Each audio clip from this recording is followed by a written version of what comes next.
Aku masih menunggu hari di mana ibuku berkata, ini tak nyata, kita miliarder. Ini hanya supaya kau rendah hati. Tapi aku tahu itu tak akan terjadi. Dan aku tetaplah sederhana. Tapi maksudnya berlatar belakang sederhana. Hai, aku Edison dari Colorado. Sejak ayahku meninggal saat aku berusia 7 tahun, kami hidup miskin. Dan ibu marah setiap kali aku meminta uang padanya.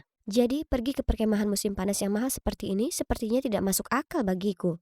Tiba-tiba, seseorang merebut selebaran dari tanganku. Itu Katie dan Candice, cewek-cewek jahat di sekolah. Girls, apa kalian siap untuk trip ini? Rambut baru, kuku baru, baju baru, semua siap. Bagaimana denganmu, Eddie jelek? Ups, maaf, kami lupa kalau pecundang miskin sepertimu tak akan mampu ikut serta. Aku menahan air mataku saat mereka tertawa, kemudian pergi. Edison, kau baik-baik saja? Jangan dengarkan mereka, aku bisa membantu. Menjauhlah dariku, Leila. Cewek kaya sepertimu tak akan pernah mengerti. Kutepis tangannya dan berlari pergi. Kita lihat saja. Ibu sedang bersiap untuk shift malamnya dan sepertinya tidak sedang bad mood. Maksudku ini kesempatanku untuk bertanya.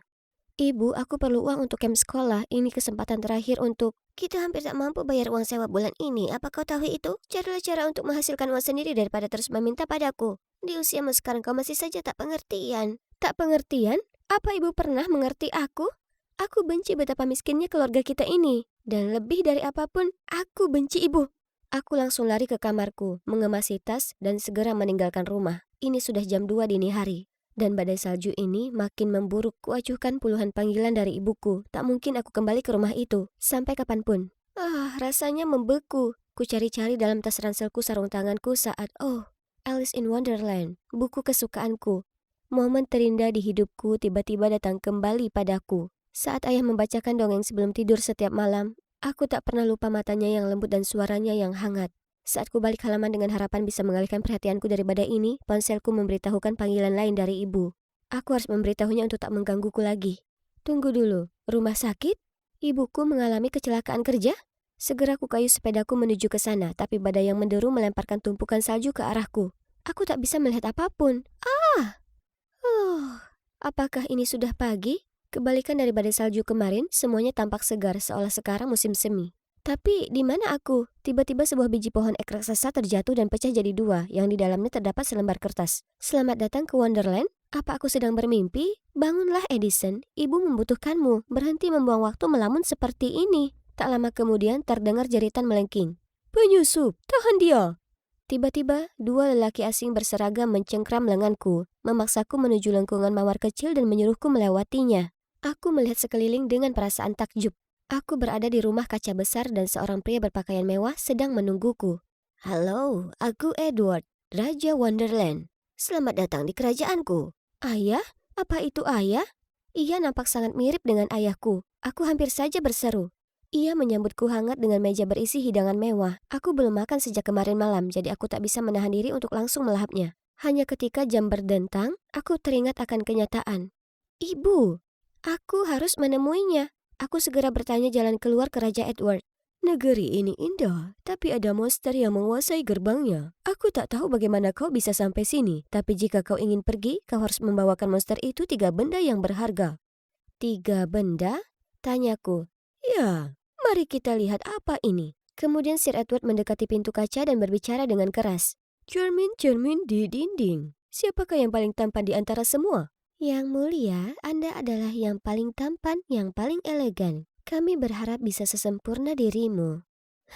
Ya, if I was you, I wanna be me too. Sekarang beritahu aku, supaya Edison bisa meninggalkan tempat ini, benda apa yang diperlukan? Untuk kabur dari negeri ini, dia harus mendapatkan sehelai rambut Rapunzel yang indah, syal dari si tudung merah, dan lampu ajaib Aladin. Selesaikan misi ini sebelum jam menunjukkan tengah malam atau terjebak di dunia ini selamanya. Apa?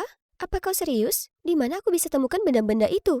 Jangan khawatir, aku akan mengutus Arthur, pengawal terdekatku untuk menemanimu. Saat itulah seorang pria tinggi tampan kira-kira seusiaku muncul. Hai gadis kecil, tak ada waktu lagi, kita harus pergi sekarang.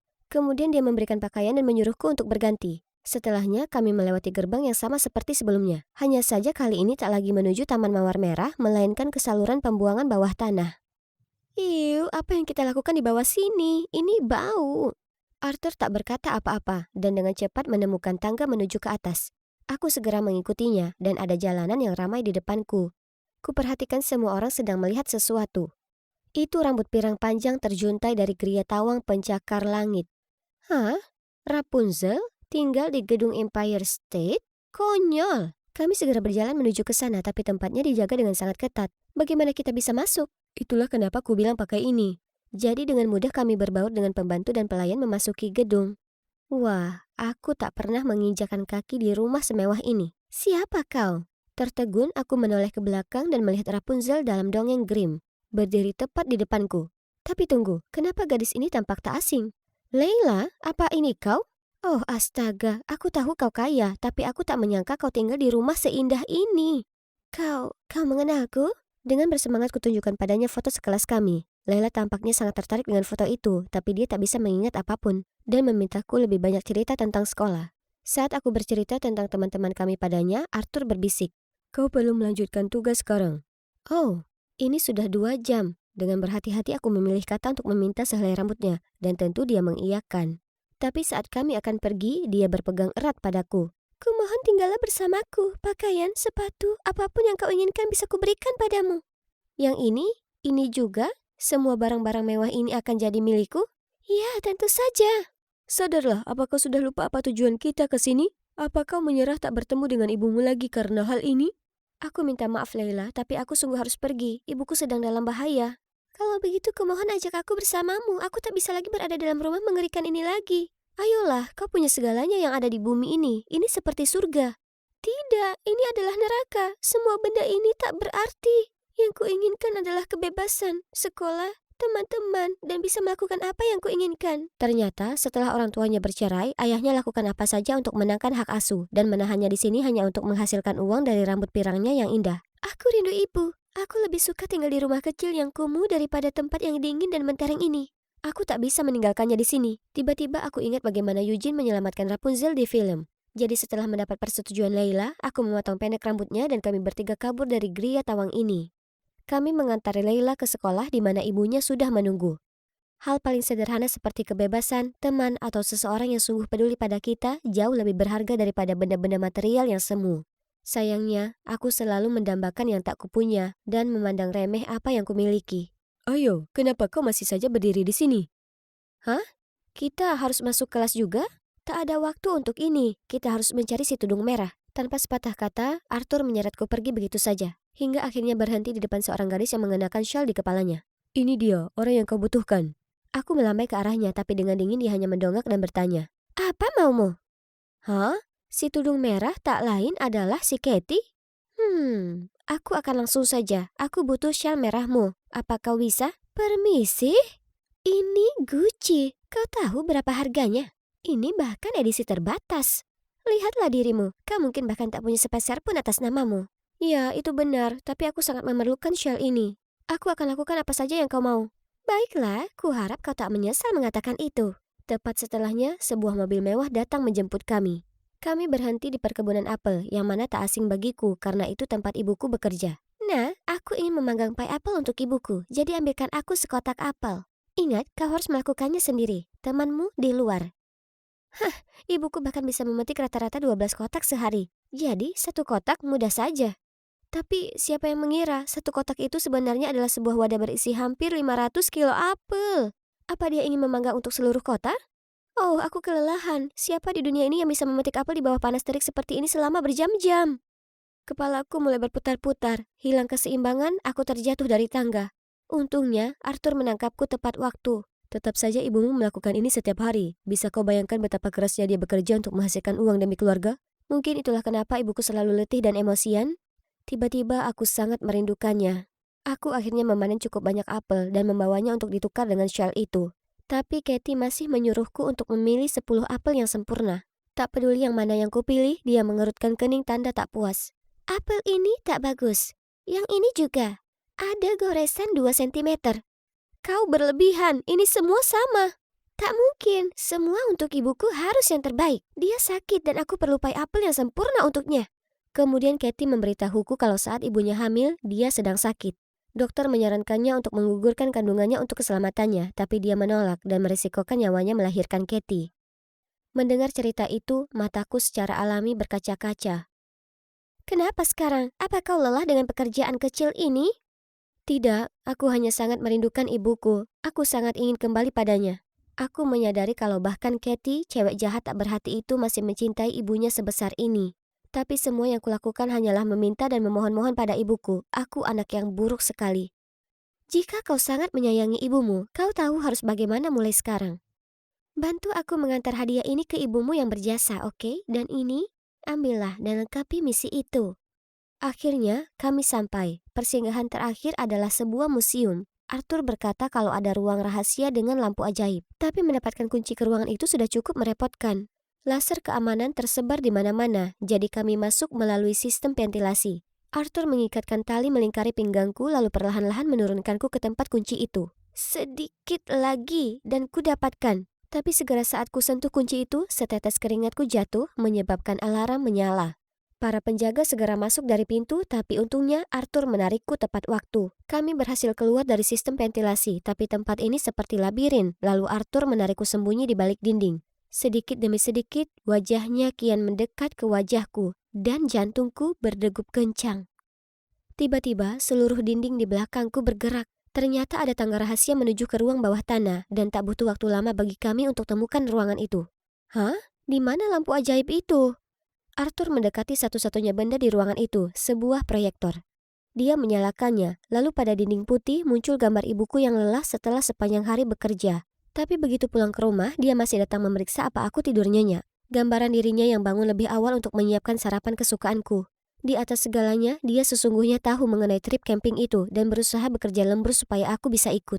Waktu menipis, kau harus segera kembali dan menyerahkan benda-benda ini. Aku berusaha kembali tenang dan dengan cepat menyeka air mataku lalu pergi dengan Arthur. Aku akan segera kembali bersama ibuku. Aku akan kembali, tolong bawa aku ke gerbang. Tiba-tiba, bunyi berdentang membuatku terpaku. Aku minta maaf, tapi waktunya habis. Kau sudah gagal dalam misi ini. Tapi kenapa khawatir? Tak terlalu buruk berada di sini. Kau akan punya segala yang kau inginkan. Dengan cara apapun, tolong antar aku ke monster itu. Aku tak butuh yang lainnya. Aku hanya ingin bersama dengan ibuku. Aku telah bersikap abai selama ini. Aku tak bisa meninggalkannya saat ia sangat membutuhkanku. Sebenarnya tak ada monster di sini. Itu keserakahan, keegoisan, dan sikap tak bersyukur yang ada di dalam diri kita masing-masing. Tapi aku bisa tahu kau sudah mengalahkan monstermu dan memetik pelajaran. Jadi, kau bisa menuju ke ibumu sekarang. Hah? Semuanya menjadi sangat terang. Di mana aku? Sayang, kau bangun. Syukurlah. Seseorang meremas tanganku. Itu adalah ibu. Ibu memberitahuku bagaimana dia pingsan di tempat kerja karena terlalu lelah. Kemudian dia tahu kalau aku terjatuh dari sepedaku di badai salju dan tak sadarkan diri. Ini sayang. Ibu meletakkan sejumlah uang di tanganku. Sekarang kau bisa pergi ke trip camping. Aku sangat menyesal membuatmu kesal dan aku janji akan bekerja lebih keras lagi supaya kau tak kekurangan. Aku pun menangis dan menggelengkan kepala.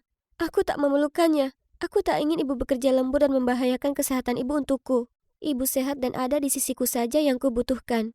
Bu, tolong maafkan aku atas semuanya. Saat kami usai berpelukan, kulihat seseorang berdiri di ambang pintu.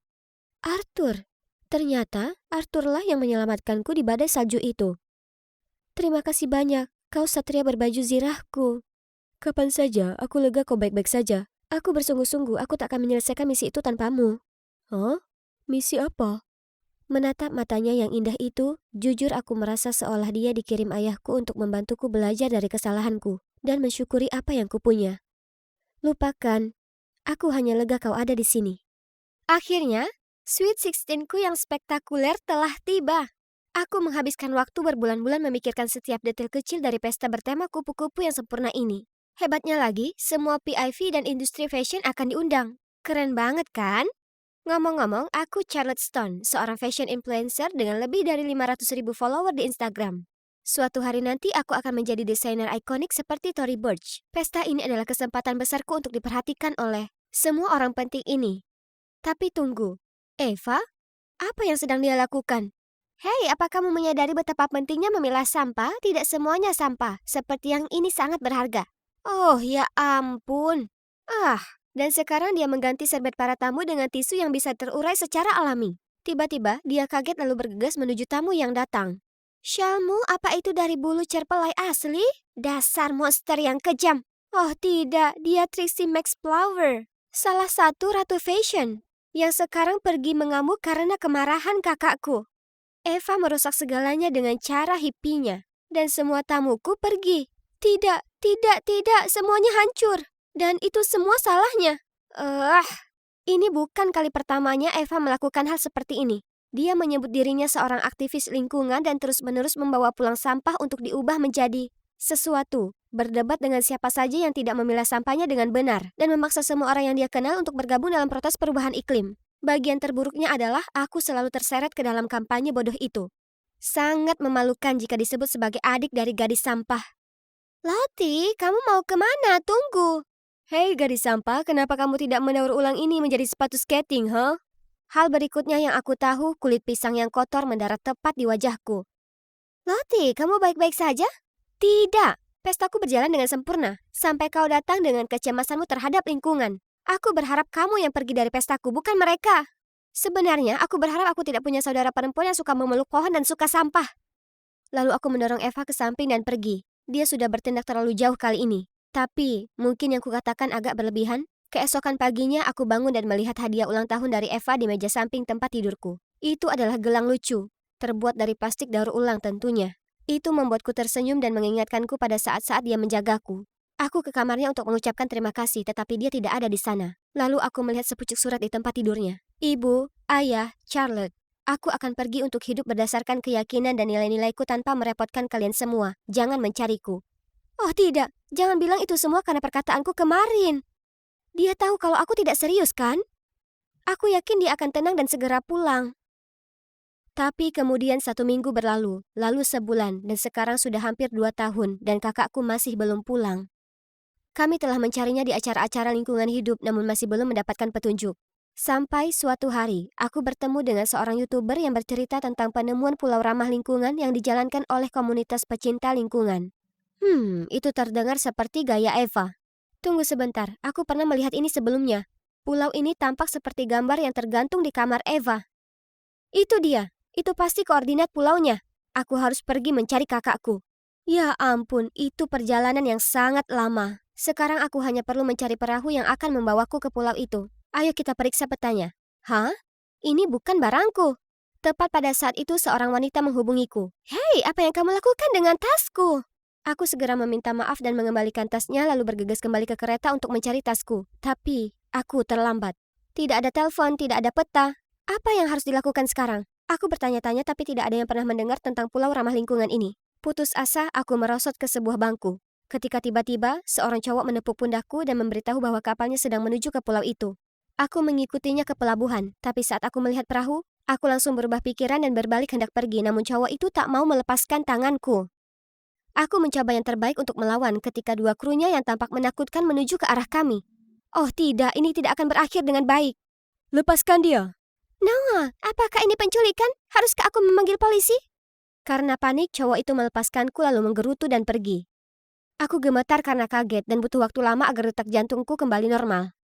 Aku tidak bisa membayangkan apa yang Eva alami di luar sana selama ini. Kenapa kamu berusaha keras untuk sampai ke Pulau Echo? Sepertinya ini bukan adeganmu. Sekarang aku sudah tenang dan melihat pria ini dengan benar. Oh, dia manis. Dan dia tahu tentang pulau itu? Ternyata dia adalah mantan penghuni dan kini membawa adiknya ke sana. Aku tanya apakah dia mengenal seseorang bernama Eva Stone, tetapi dia menggelengkan kepalanya, mengatakan bahwa kebanyakan orang yang datang ke pulau itu mengubah nama mereka untuk memulai hidup baru. Oke, jadi aku harus melihat sendiri apakah Eva benar-benar ada di sana. Namun Noah bilang dia tidak bisa membantu, karena pulau ini memiliki aturan ketat terhadap pendatang baru. Jadi aku harus berbohong bahwa aku juga seorang aktivis lingkungan untuk meyakinkan mereka agar mengajakku. Dan, berhasil. Firasatku memberitahuku bahwa aku sekarang selangkah lebih dekat untuk menemukan Eva. Malam itu Noah mendirikan tenda di tepi pantai dan kami menunggu di sana perahu yang dijadwalkan membawa kami ke pulau itu pada pagi hari. Melihat Noah merawat Ellie membuatku sangat merindukan kakakku. Kebodohan egoisku telah mengusirnya. Tapi sekarang aku akan memperbaikinya. Aku pasti akan menemukan Eva. Keesokan harinya, Noah membangunkanku pagi-pagi sekali hingga burung camar pun tidak ada. Kami menaiki perahu layar yang tampak reot ini tanpa mesin apapun. Halo, apakah kita akan pergi ke pulau itu atau kembali ke zaman purba? Noah membantu mengarungi perahu sedangkan aku harus mengurus talinya. Ini jauh lebih sulit daripada kelihatannya. Aku hampir tidak bisa merasakan otot lenganku. Angin terbaik yang pernah ada, Charlotte. Kamu adalah jimat keberuntungan kami. Tapi ya, setidaknya aku memiliki pemandangan indah ini sebagai kompensasinya. Tiba-tiba, tali itu terlepas dari tanganku, menyebabkan pergelangan kemudi berputar dan gelangku terlempar ke laut. Oh tidak! Noah mencoba menghentikanku, tapi aku sudah berada jauh di dalam air dan langsung dikerumuni sampah. Itu dia. Aku menyingkirkan sampah itu, meraih gelang itu, dan hendak berenang kembali ketika kakiku tersangkut jaring ikan. Aku terjebak. Saat meronta, aku melihat seekor penyu mati, terbelit kantong plastik, hanyut. Apakah ini pertanda nasibku sendiri? Lalu aku merasakan pinggangku ditarik dan tiba-tiba aku terangkat ke atas air. Melalui batuk dan sesak napas, aku melihat Noah. Dia telah menyelamatkan aku lagi. Bagaimana kamu bisa begitu bodoh? Kamu beruntung aku meraihmu tepat waktu. Tidak, kamu yang beruntung yang baru saja mendapatkan pacar baru, yaitu aku. Ada apa denganmu? Tindakanmu bisa saja membunuh dirimu sendiri dan saudaraku, dan yang kamu pikirkan cuma merayunya? Maaf, tapi gelang itu sangat penting bagiku, dan aku serius seperti apa tipe cewekmu, Noah? Aku mungkin seseorang yang dewasa dan berani. Baiklah, mulai sekarang aku akan menjadi lebih dewasa. Fajar berikutnya aku akhirnya bisa melihat tujuan kami. Namun tepat ketika aku menginjakan kaki di tepi pantai, dua orang pria yang sepertinya adalah penjaga desa menghentikanku. Kamu bilang kamu membawa satu saudara perempuan, bukan dua. Siapa dia? Dia bersamaku, kata Noah. Ku coba meyakinkan mereka, tapi mereka bersikeras tetap mengikuti aturan. Tidak ada orang luar di pulau ini. Aku tidak ingin drama, yang aku inginkan hanyalah menemukan saudara perempuanku. Hei, ketua datang! Ya ampun, apalagi yang terjadi? Aku meraih tangan Noah dan bersembunyi di balik punggungnya. Tolong jangan tinggalkan aku. Tidak akan. Dengan mata terpejam, aku mendengar seseorang masuk dan suara wanita berkata, "Ada apa ribut-ribut? Tunggu, suara itu. Aku mengintip kepala desa. Itu Eva. Eva, benarkah itu kamu? Charlotte? Aku telah menemukan saudara perempuanku. Aku langsung memeluknya erat-erat. Aku sangat merindukanmu. Oh, Lottie kecil, bagaimana kamu bisa sampai di sini? Aku juga merindukanmu. Aku minta maaf atas apa yang aku katakan. Aku tidak apa-apa. Aku sudah melupakannya. Ayo, biarkan aku mengajakmu berkeliling. Ternyata pada hari dia meninggalkan rumah, dia mengumpulkan orang-orang yang berpikiran sama untuk datang ke pulau ini dan menyelamatkan ekosistemnya. Mereka membangun desa ini dan tanggul untuk melindungi pulau dari kenaikan permukaan air laut. Ketika Eva bertanya padaku tentang perjalananku ke sini, aku menceritakan semua perjuangan yang harus aku lalui dan bagaimana Noah menyelamatkanku. Kamu menyukai Noah? Aku kira begitu, tapi apa yang salah dengan itu? Maksudku, kamu selalu membenci gaya hidup ramah lingkunganku. Tapi Noah dan aku, kamu tahu kalau kita punya pola pikir yang sama, kan? Itu benar. Mereka memiliki banyak kesamaan. Sementara aku seperti hidup di dunia lain bagi mereka. Tidak apa-apa, aku telah banyak berubah sejak terakhir kali kamu melihatku. Eva, aku bertanya-tanya apakah aku bisa tinggal di sini sebentar? Eva menyetujuinya. Yeay! Sekarang aku punya waktu lebih banyak untuk membujuk kakakku agar pulang dan memenangkan hati laki-laki impianku. Jadi, sebagai anggota terbaru desa, keesokan harinya aku mulai membantu semua orang melakukan tugas mereka seperti mengumpulkan kelapa, membuat barang-barang DIY, dan menanam karang. Aku bahkan memanfaatkan selera fashionku dan menghasilkan desain penuh gaya yang juga ramah lingkungan. Meskipun Noah terlalu sibuk untuk melihat kreasiku, para penduduk desa lainnya sangat antusias dengan kreasiku dan sering mengunjungi workshopku untuk mencoba pakaian baru. Hei sayang, desain ini luar biasa. Kamu seperti Dewi Penjahit. Itu Sam, rekan kerjaku di workshop. Kelihatannya aneh, tapi sebenarnya dia adalah seorang jenius yang mampu menciptakan perangkat teknologi dari bahan bekas. Setiap hari dia memberiku hadiah aneh yang berbeda. Orang ini pasti suka padaku. Tapi bahkan sepeda unicorn miliknya yang terbuat dari kerang tidak bisa menggerakkan hatiku karena aku cuma menyukai Noah. Berbicara tentang Noah, dia baru saja melewati workshopku, tepat pada waktunya untuk menunjukkan kepadanya materi baru ini. Aku dengan bersemangat berlari ke arahnya, tapi berhenti ketika Eva tiba-tiba menariknya ke tempat tidur gantung, mencondongkan tubuh lebih dekat dan membisikkan sesuatu di telinganya. Apa? Jadi saat Noah bilang dia lebih suka gadis dewasa, yang dia maksud adalah Eva? Tapi apa yang kakakku pikirkan? Dia tahu aku menyukainya. Setelah hari itu, aku tidak dapat berkonsentrasi pada apapun karena keduanya. Noah mulai mencari-cari alasan untuk tidak membersihkan terumbu karang bersamaku. Dan coba tebak siapa dalang di balik semua itu? Eva. Aduh, hebat. Aku tidak sengaja baru saja menginjak bulu babi, sehingga aku dilarikan ke pondok medis. Eva juga datang untuk menanyakan apakah aku baik-baik saja, tapi aku menolak berbicara dengannya atau Noah.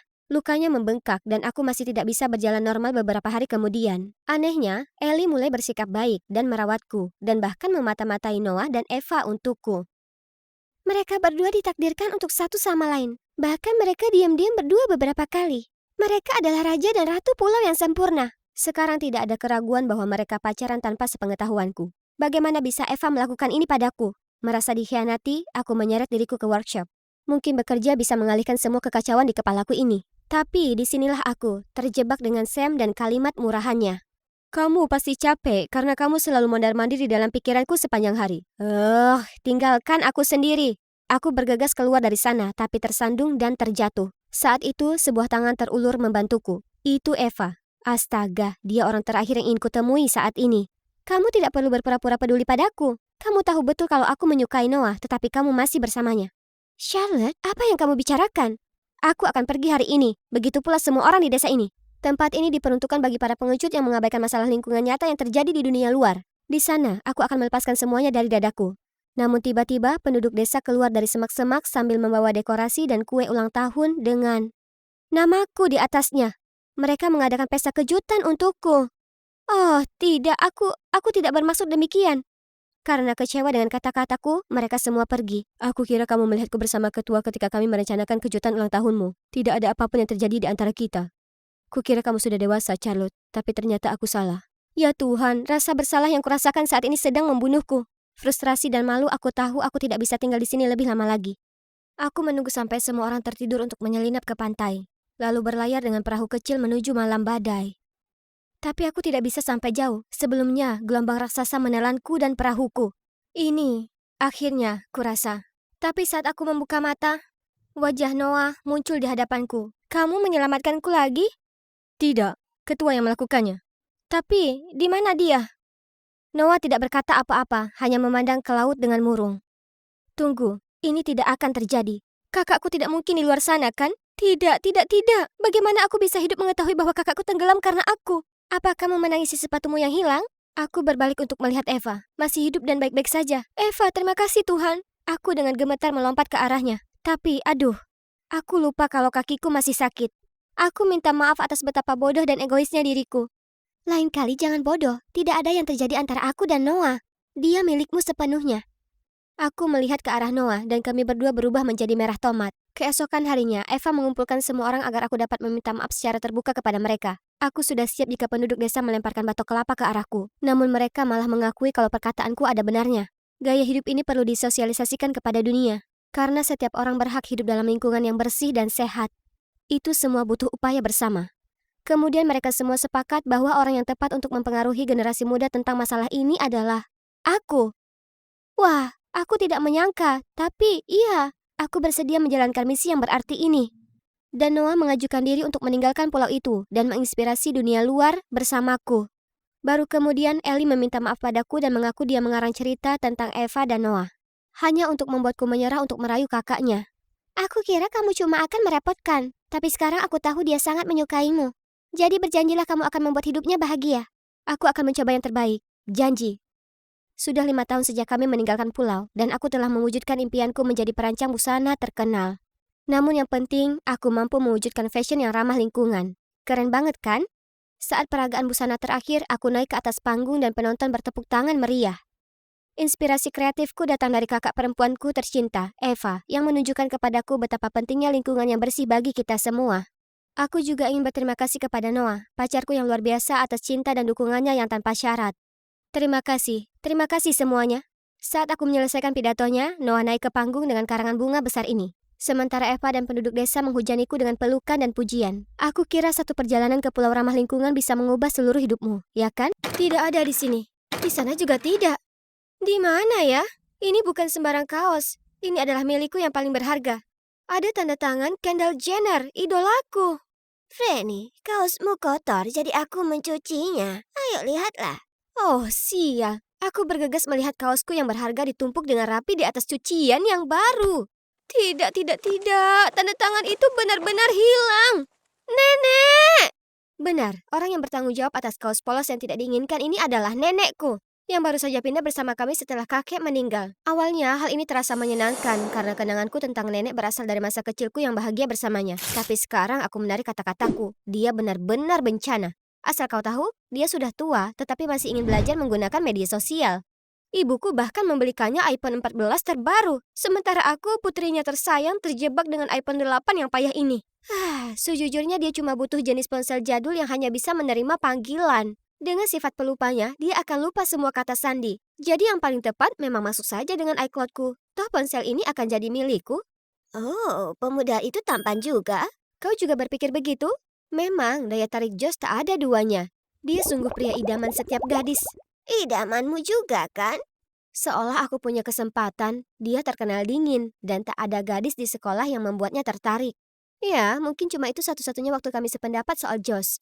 Selebihnya, kami selalu berdebat tentang segala hal, terutama caraku berpakaian. Dia bahkan tak repot-repot bertanya sebelum menjahit semua celana jeans robek favoritku, dan kemudian meninggalkan gaun buatannya di tempat tidurku dengan catatan, gaun imut ini akan lebih cocok untukmu. Aku dulu sukai gaun yang dia buat saat usiaku 5 tahun, tapi siapa yang masih memakai gaun seperti ini sekarang? Bukan itu saja, dia selalu mengomeliku karena meluruskan rambut dan bukannya membiarkannya keriting alami. Karena itu lebih manis. Coba tebak, sebenarnya dari dialah aku mewarisi rambut alamiku. Tapi dia tak tahu itulah alasan aku harus tumbuh dewasa dengan teman-teman yang berkata, kau sebenarnya lumayan cantik, tapi sayang sekali rambutmu begitu. Dan, kenapa rambutmu tidak lurus seperti orang tuamu? Apa kau diadopsi? Kata-kata menyakitkan itu membuatku sangat membenci rambutku dan menginginkan rambut lurus yang indah dan halus, seperti rambut Kendall Jenner. Jadi tentu saja aku akan terus meluruskannya setiap hari, tidak peduli apa yang dikatakan nenek. Syukurlah keluhan-keluhan itu akhirnya akan berakhir besok, karena aku akan kembali ke sekolah setelah liburan musim panas. Yeay! Hah? Apa yang ramai diperbincangkan semua orang? Pada saat itu, guru masuk dan mengumumkan bahwa kelas kami akan kedatangan murid baru yang sangat istimewa. Kemudian, sosok yang sangat familiar masuk ke kelasku. Itu nenekku? Apa-apaan ini? Apa dia tersesat dalam perjalanan ke bingo atau apa? Sungguh memalukan. Mungkin jika aku diam tak bergerak, dia tak akan melihatku dan tak akan ada yang tahu kalau itu nenekku. Oh sayangku, kau lupa jus jerukmu. Semua mata tertuju padaku. Ya ampun, tolong bantu aku menghilang dari planet ini. Setelah kelas selesai, aku harus menyelinap keluar secepat mungkin untuk menghindari makan siang dengan nenekku. Tapi sahabatku Fred tidak berhenti menggodaku. Tiba-tiba aku mendengar seseorang tertawa keras di seberang ruangan. Nenek! Tapi dengan siapa dia duduk? Wah, Josh punya selera yang aneh dalam memilih perempuan. Dia mengabaikan semua gadis di sekolah ini, tapi sekarang dia benar-benar terpesona oleh nenekmu. Astaga, mengapa dia mengganggunya? Josh pasti merasa tak nyaman. Aku segera menghampirinya, meminta maaf dan menarik nenekku pergi. Dalam perjalanan pulang dari sekolah, nenek menceritakan hari-harinya seperti anak kecil kebanyakan. Apa kau tahu kalau mereka punya mesin penjual otomatis di lorong dengan berbagai macam camilan? Itu jenius. Dan astaga, kampusnya besar sekali. Aku hampir mengompol saat mencari kamar kecil. Katakan padaku bagian mana lagi yang lucu. Ini hanya membuktikan kalau orang seusianya harus ada di panti jompo, bukan SMA. Aku perlu bicara dengan ibu. Jadi saat ibu akhirnya sendirian di dapur, aku langsung bertanya padanya. Bagaimana nenek bisa ada di kelasku? Ternyata saat orang tuaku mengundang nenek untuk tinggal bersama kami, dia memberitahu mereka kalau dia mau asalkan dia bisa bersekolah. Kupikir itu ide yang bagus. Itu berarti dia tak akan kesepian di rumah sepanjang hari, karena kau akan menemaninya. Selain itu, dia sudah menghabiskan seluruh hidupnya mengurus keluarga kita. Jadi sekarang giliran kita menjaganya, kan? Iya, kurasa ibu menyampaikan beberapa poin yang valid. Tapi siapa sangka nenek bisa mengubah kehidupan sekolahku seperti ini. Dia menempel padaku sepanjang hari, makan apapun yang aku makan, mendengarkan musik yang aku dengarkan, bahkan bergaul dengan teman-temanku. Parahnya, dia menceritakan semua cerita masa kecilku yang memalukan. Bagaimana dulu aku makan pasta gigi karena iklannya bilang itu bisa dimakan. Dan aku mengerami telur ayam untuk melihatnya apakah bisa menetas. Tapi bukan itu bagian terburuknya. Dia mematahkan catokanku. Jadi sekarang aku terpaksa memakai topi bodoh ini. Sungguh menjengkelkan. Ada berita baru. Apalagi kali ini? Joe sudah menemukan gadis impiannya. Dan dia ada di sekolah kita. Tidak mungkin. Tidak pernah ada gadis yang menarik perhatiannya. Mengapa sekarang? Oh, Franny, apa yang kau lakukan? Aku menunduk dan, ups, tanpa sengaja aku baru saja mengubahnya menjadi Sully dari Monster Inc. Maaf, salahku. Oke, coba kulihat. Seperti yang diceritakan Fred, ini adalah gadis yang dikenal Josh melalui Tinder sebelum dia menghilang secara misterius. Moore, 17 tahun, bersekolah di sekolahku dan... Tunggu, dia hanya punya foto ini? Yang bisa kulihat hanya rambut coklat keritingnya.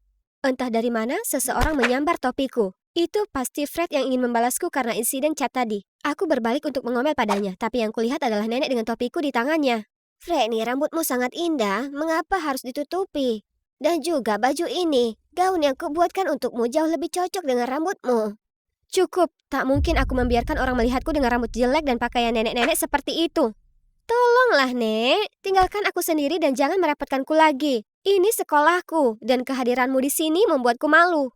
Dia tampak terkejut dan hendak berkata sesuatu, tapi langsung pergi tanpa sepatah kata pun. Jadi, sudah seminggu sejak terakhir kali kami bicara. Sepertinya aku tak lagi jadi perhatiannya karena dia sudah mendapatkan teman baru. Jadi itu bagus untuk kami berdua, kan? Tiba-tiba aku mendengar suara yang dalam di belakangku. Hai Franny, boleh aku bicara denganmu tentang sesuatu? Tunggu, suara ini... Aku segera menoleh dan melihat Josh berdiri di sana, tersenyum padaku. Astaga, ini pertama kalinya Josh mengajak bicara seorang gadis. Semua mata iri tertuju padaku. Aku adalah gadis paling beruntung di sini. Apakah dia akhirnya melihat pesona unikku? Jadi aku kebetulan melihat rambut keritingmu beberapa hari yang lalu. Dan kau terlihat sangat mirip seperti gadis di foto itu. Aku ingin tahu apakah kau... Oh, dia tidak datang ke sini karena aku. Maaf. Tapi aku bukan Mor. Aku bisa melihat kekecewaan di wajahnya. Dia meminta maaf karena salah mengira orang. Tapi sebelum pergi, dia tersenyum dan berkata padaku. Ngomong-ngomong, kau cantik dengan rambut keriting itu. Benarkah? Rambut keriting yang selama ini susah payah kusembunyikan? Aku tak percaya ada orang di luar sana selain nenek yang menyukainya.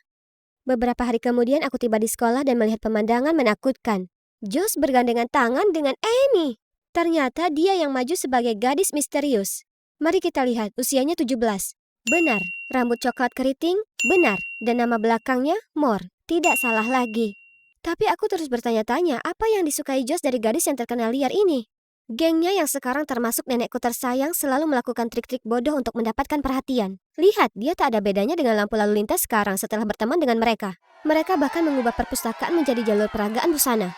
Jelas, hal ini segera diketahui pengawas. Tapi hanya nenekku yang tertangkap karena lamban. Karena itu dia mendapat surat untuk ke kantor kepala sekolah dan mereka memanggil ibuku. Tidakkah kau merasa konyol bahwa orang seusia ini masih dimarahi kepala sekolah? Sekolah sama sekali bukan tempat untuk nenek. Seni pertunjukan butuh kepribadian yang berani, nak. Aku mungkin sudah tua, tapi semangatku tetap muda. Kau tahu, aku juga akan ikut dalam kontes Rise to Fame. Kurasa aku bisa menang. Aku menoleh ke arah ibu dengan tatapan memohon, namun hanya mendapat senyuman terpaksa dan... Biarkan saja dia melakukan apa yang dia inginkan. Lagi pula kau akan kalah, kenapa repot-repot? Bagaimana kalau kamu mendaftar juga dan kita lihat siapa yang menang? Baiklah, tantangan diterima. Aku akan mengalahkanmu dengan mudah, Nenek. Tunggu dan lihat saja. Akhirnya, Rise to Fame kompetisi tahunan sekolah tiba. 1 tim 3 orang berpartisipasi dalam babak yang berbeda. 2 tim terbaik masuk babak final. Babak pertama, bola tangan sangat mudah bagi kami. Memiliki 2 tipe yang suka olahraga di tim sangat membantu. Sementara tim nenek yang terdiri dari dia sendiri, Josh, dan si centil Amy, mereka langsung tersingkir. Setelah olahraga adalah babak sudoku. Setiap tim akan bersaing satu sama lain. Yang selesai duluan yang menang. Yang seharusnya mudah karena saat aku kecil dulu sering menghabiskan sore hari yang diguyur hujan untuk bermain ini bersama nenek.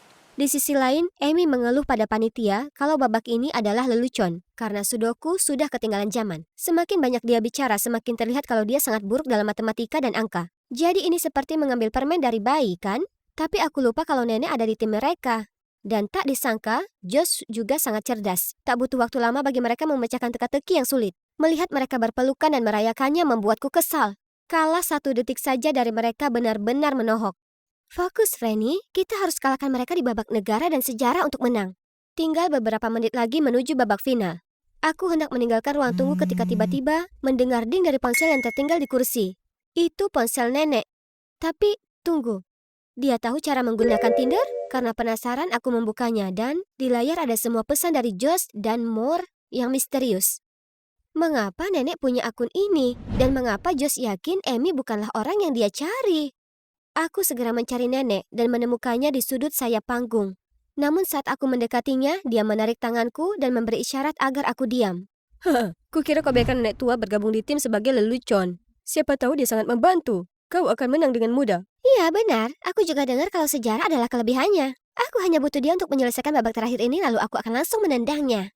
Seluruh kelompok itu tertawa. Dengan gugup aku menoleh ke arah nenek, tapi dia tak menunjukkan tanda-tanda kemarahan. Jadi, apa yang akan dilakukan nenekku selanjutnya? Begitu babak final dimulai, nenek berdiri, mengambil mikrofon dan mengumumkan.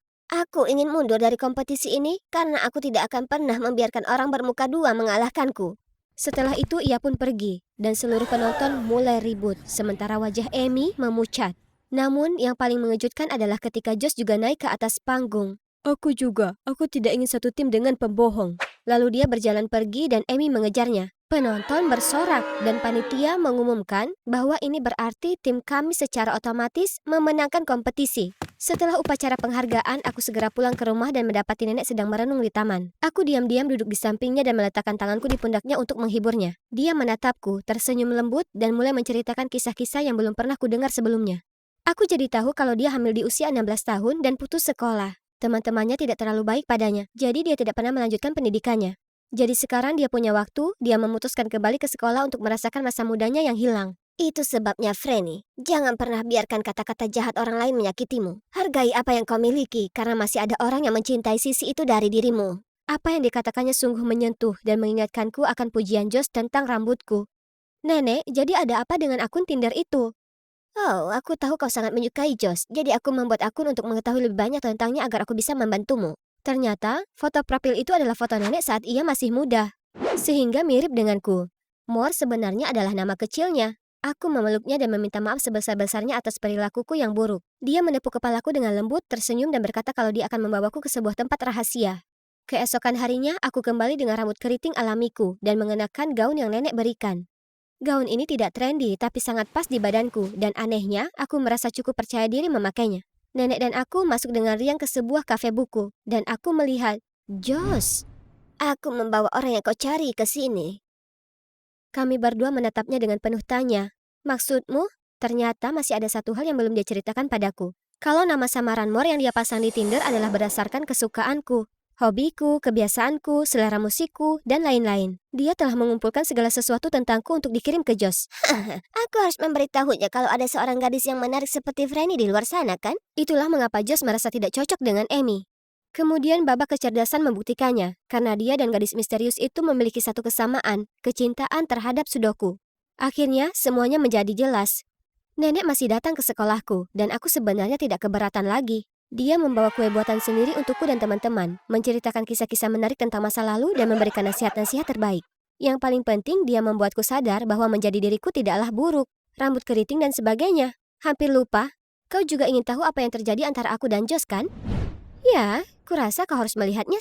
Hai, aku Donna, seorang influencer luar biasa dan calon supermodel. Keluargaku adalah pendukung terbesarku. Lihat, itu kakakku Charlotte. Meskipun orang tuaku sibuk menjalankan perusahaan keluarga, mereka membelikanku apapun yang aku mau. Termasuk gaun spektakuler untuk kontes Elite Model Look mendatang. Gadis-gadis, bersiaplah, kita makan di luar malam ini. Yeay, Charlotte baru saja membantu ayah mendapatkan kontrak bisnis lain, jadi inilah waktunya untuk merayakannya. Di restoran, ibu, ayah, dan Charlotte berjalan di depan sementara aku mengajak 329.587 followerku berkeliling. Penggemarku bahkan berkomentar aku harus mengikuti kontes Miss USA. Tiba-tiba, seseorang menabrakku menyebabkan ponselku terjatuh. Oh tidak, siaran langsungku sudah berakhir. Dan itu semua salah dia. Idiot, kamu merusak siaran langsungku. Sekarang penggemarku akan berhenti mengikutiku. Apa kamu berjalan dengan mata tertutup? Maaf, aku tidak bermaksud demikian. Biarkan aku menebusnya untukmu. Tidakkah itu luar biasa? Oke, kamu baru saja mendapat satu pengikut lagi. Benar-benar sial. Dia sebaiknya menjauh dari pandanganku. Namun begitu aku sampai di meja kami, aku melihat wajahnya lagi. Kenapa dia ada di sini? Donna, ini Matthew, direktur keuangan kita yang baru. Oh, penting sekali. Tapi tidak sebanyak live streaming, kan? Dia pikir dia siapa? Charlotte bahkan menertawakan lelucon bodohnya. Ngomong-ngomong, Donna, mulai sekarang kamu akan belajar bisnis. Saatnya menghentikan main model-modelan itu, juga streaming langsung. Apa? Tapi kenapa? Ayah selalu mendukung impianku sebelumnya. Tapi ayah mengabaikanku dan mengobrol dengan Matthew. Ayah bersikap sangat tidak masuk akal. Semuanya baik-baik saja sampai Matthew itu muncul. Charlotte menghiburku dan menyarankan agar dia menghadiri kelas bisnis untukku sementara aku bersiap untuk kontes modeling.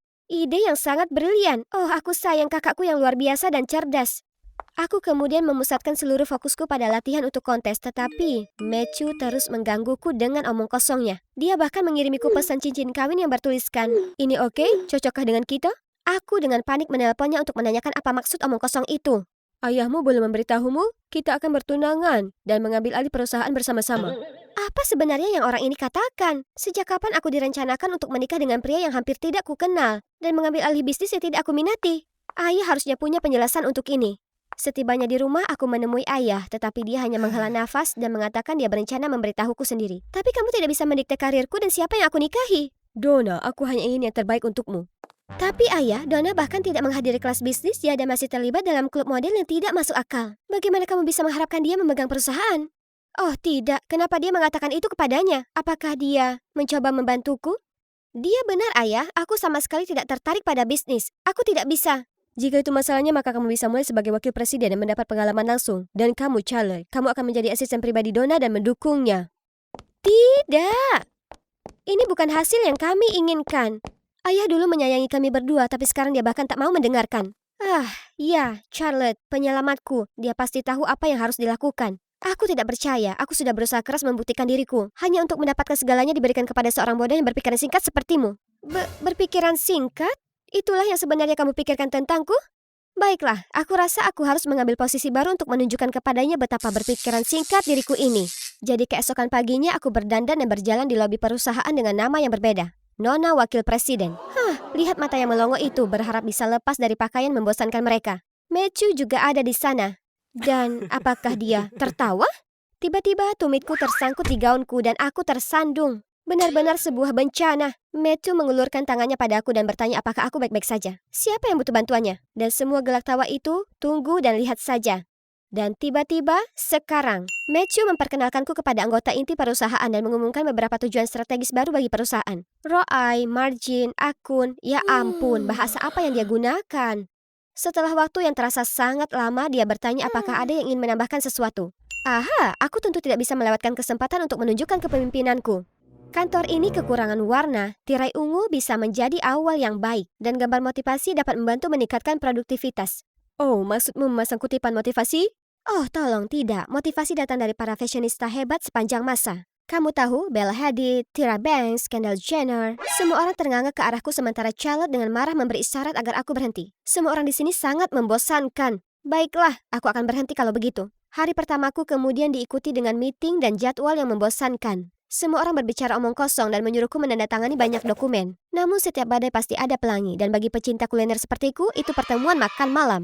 Orang-orang ini benar-benar tahu cara menikmati hidup, kan? Namun sebelum aku sempat mencicipinya, mereka semua mulai bertanya kepadaku tentang usulan ini dan proyeksi itu. Untungnya Matthew ada di sana untuk menyelamatkan hari itu. Sejujurnya, dia terlihat cukup baik dalam pekerjaannya, dan dia cukup menarik ketika fokus. Oh ya, bekerja. Aku harus menyumbangkan bakatku sendiri di tempat kerja juga. Jadi besoknya aku pasang ini di pintu rumahku. Lalu duduk santai dan menonton peragaan busana favoritku.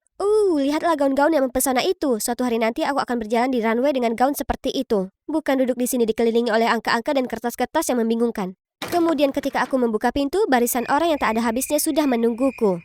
Astaga, tidak bisakah perusahaan dengan otak cemerlang ini berfungsi tanpa aku? Saat itu, Charlotte datang menyeretku pergi. Apa yang telah terjadi? Ya ampun, aku tidak tahu kalau komputerku terhubung ke proyektor ruang rapat. Jadi semua orang menonton proyek runway bersamaku. Matthew juga ada di ruang konferensi. Kenapa dia tidak memperbaikinya?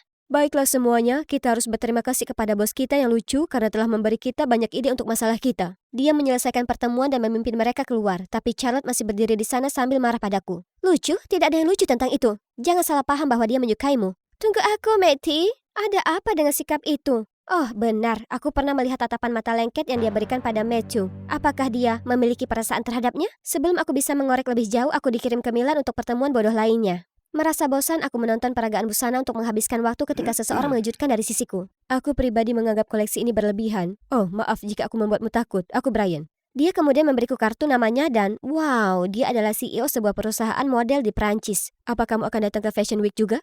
Kuharap, tapi aku sedang bekerja.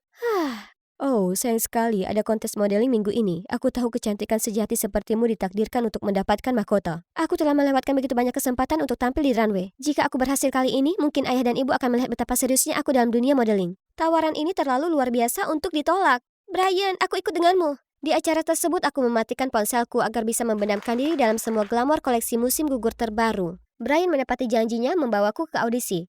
Aku sangat gugup pada awalnya, tapi tanpa diduga, semua orang terlihat sangat amatir. Sementara itu aku mondar-mandir layaknya seorang profesional. Aku yakin kali ini aku akan mendapat tawaran. Tapi untuk saat ini, kenyataan memanggil.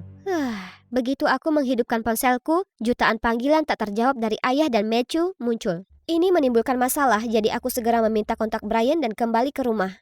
Di sana, Charlotte melontarkan teriakan makian kepadaku, menuduhku tidak bertanggung jawab dan egois karena melewatkan meeting penting itu.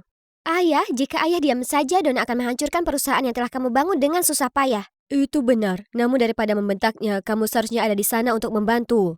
Aku sangat kecewa padamu, Charlotte. Ya Tuhan, wajah Charlotte langsung pucat. Ayah seharusnya memarahiku, bukan dia. Merasa sedikit kasihan pada Charlotte, keesokan harinya aku pergi untuk berbicara dengannya. Tapi sepertinya dia sedang berdebat dengan seseorang di dalam. Aku masuk dan melihat Matthew duduk di sana dengan banyak foto, Brian dan aku.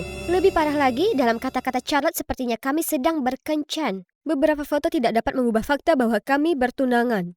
Dia kemudian meraih tanganku dan menarikku keluar, meninggalkan Charlotte yang tertegun. Bagaimana kamu yakin aku tidak berkencan dengan orang lain? Itu hanya perasaan, atau mungkin itu hanya harapanku saja, karena aku... Apa yang dia maksud dengan harapan? Dan, astaga, kenapa jantungku berdetak sangat kencang?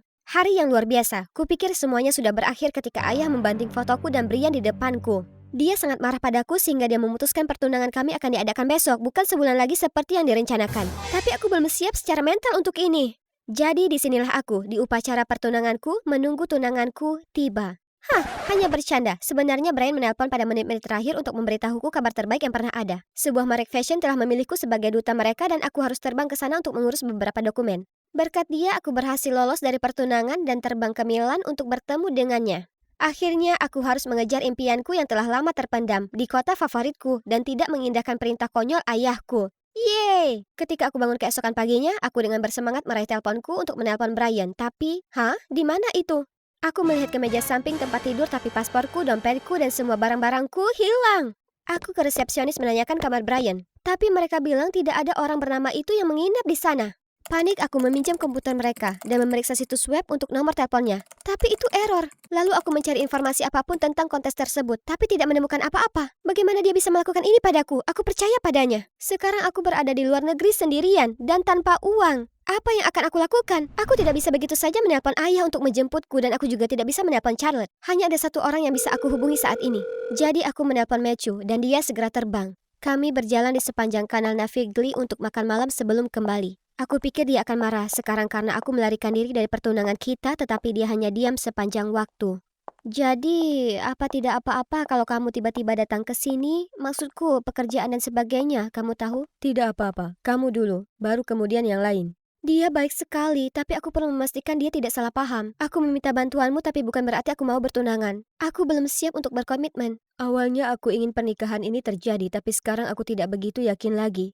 Astaga, apakah aku yang melarikan diri dari pertunangan membuatnya begitu kesal? Saat kami melangkah melewati pintu, aku melihat ibu, ayah, dan Charlotte menunggu kami. Charlotte langsung membombardirku dengan teriakannya yang terdengar seperti lumba-lumba, mengatakan betapa mereka mengkhawatirkanku, betapa tidak bertanggung jawab dan buruknya aku. Kamu seharusnya memenangkan Oscar untuk aktingmu, Charlotte. Sayangnya pasanganmu mempermainkanmu kali ini. Akting? Dengan pasangan apa? Ternyata Charlotte lah dalang dibalik semua ini. Dia mempekerjakan Brian sejak awal untuk membuatku terlihat buruk di mata orang tuaku. Dia juga memastikan pertunanganku dengan Matthew tidak berjalan sesuai rencana. Segalanya berjalan sesuai keinginannya, tapi dia tidak berpikir keserakahan Brian akan menguasai dirinya. Dia menelpon Matthew untuk meminta tebusan. Dan selama panggilan berlangsung, penipu idiot itu tidak sengaja mengungkit Charlotte.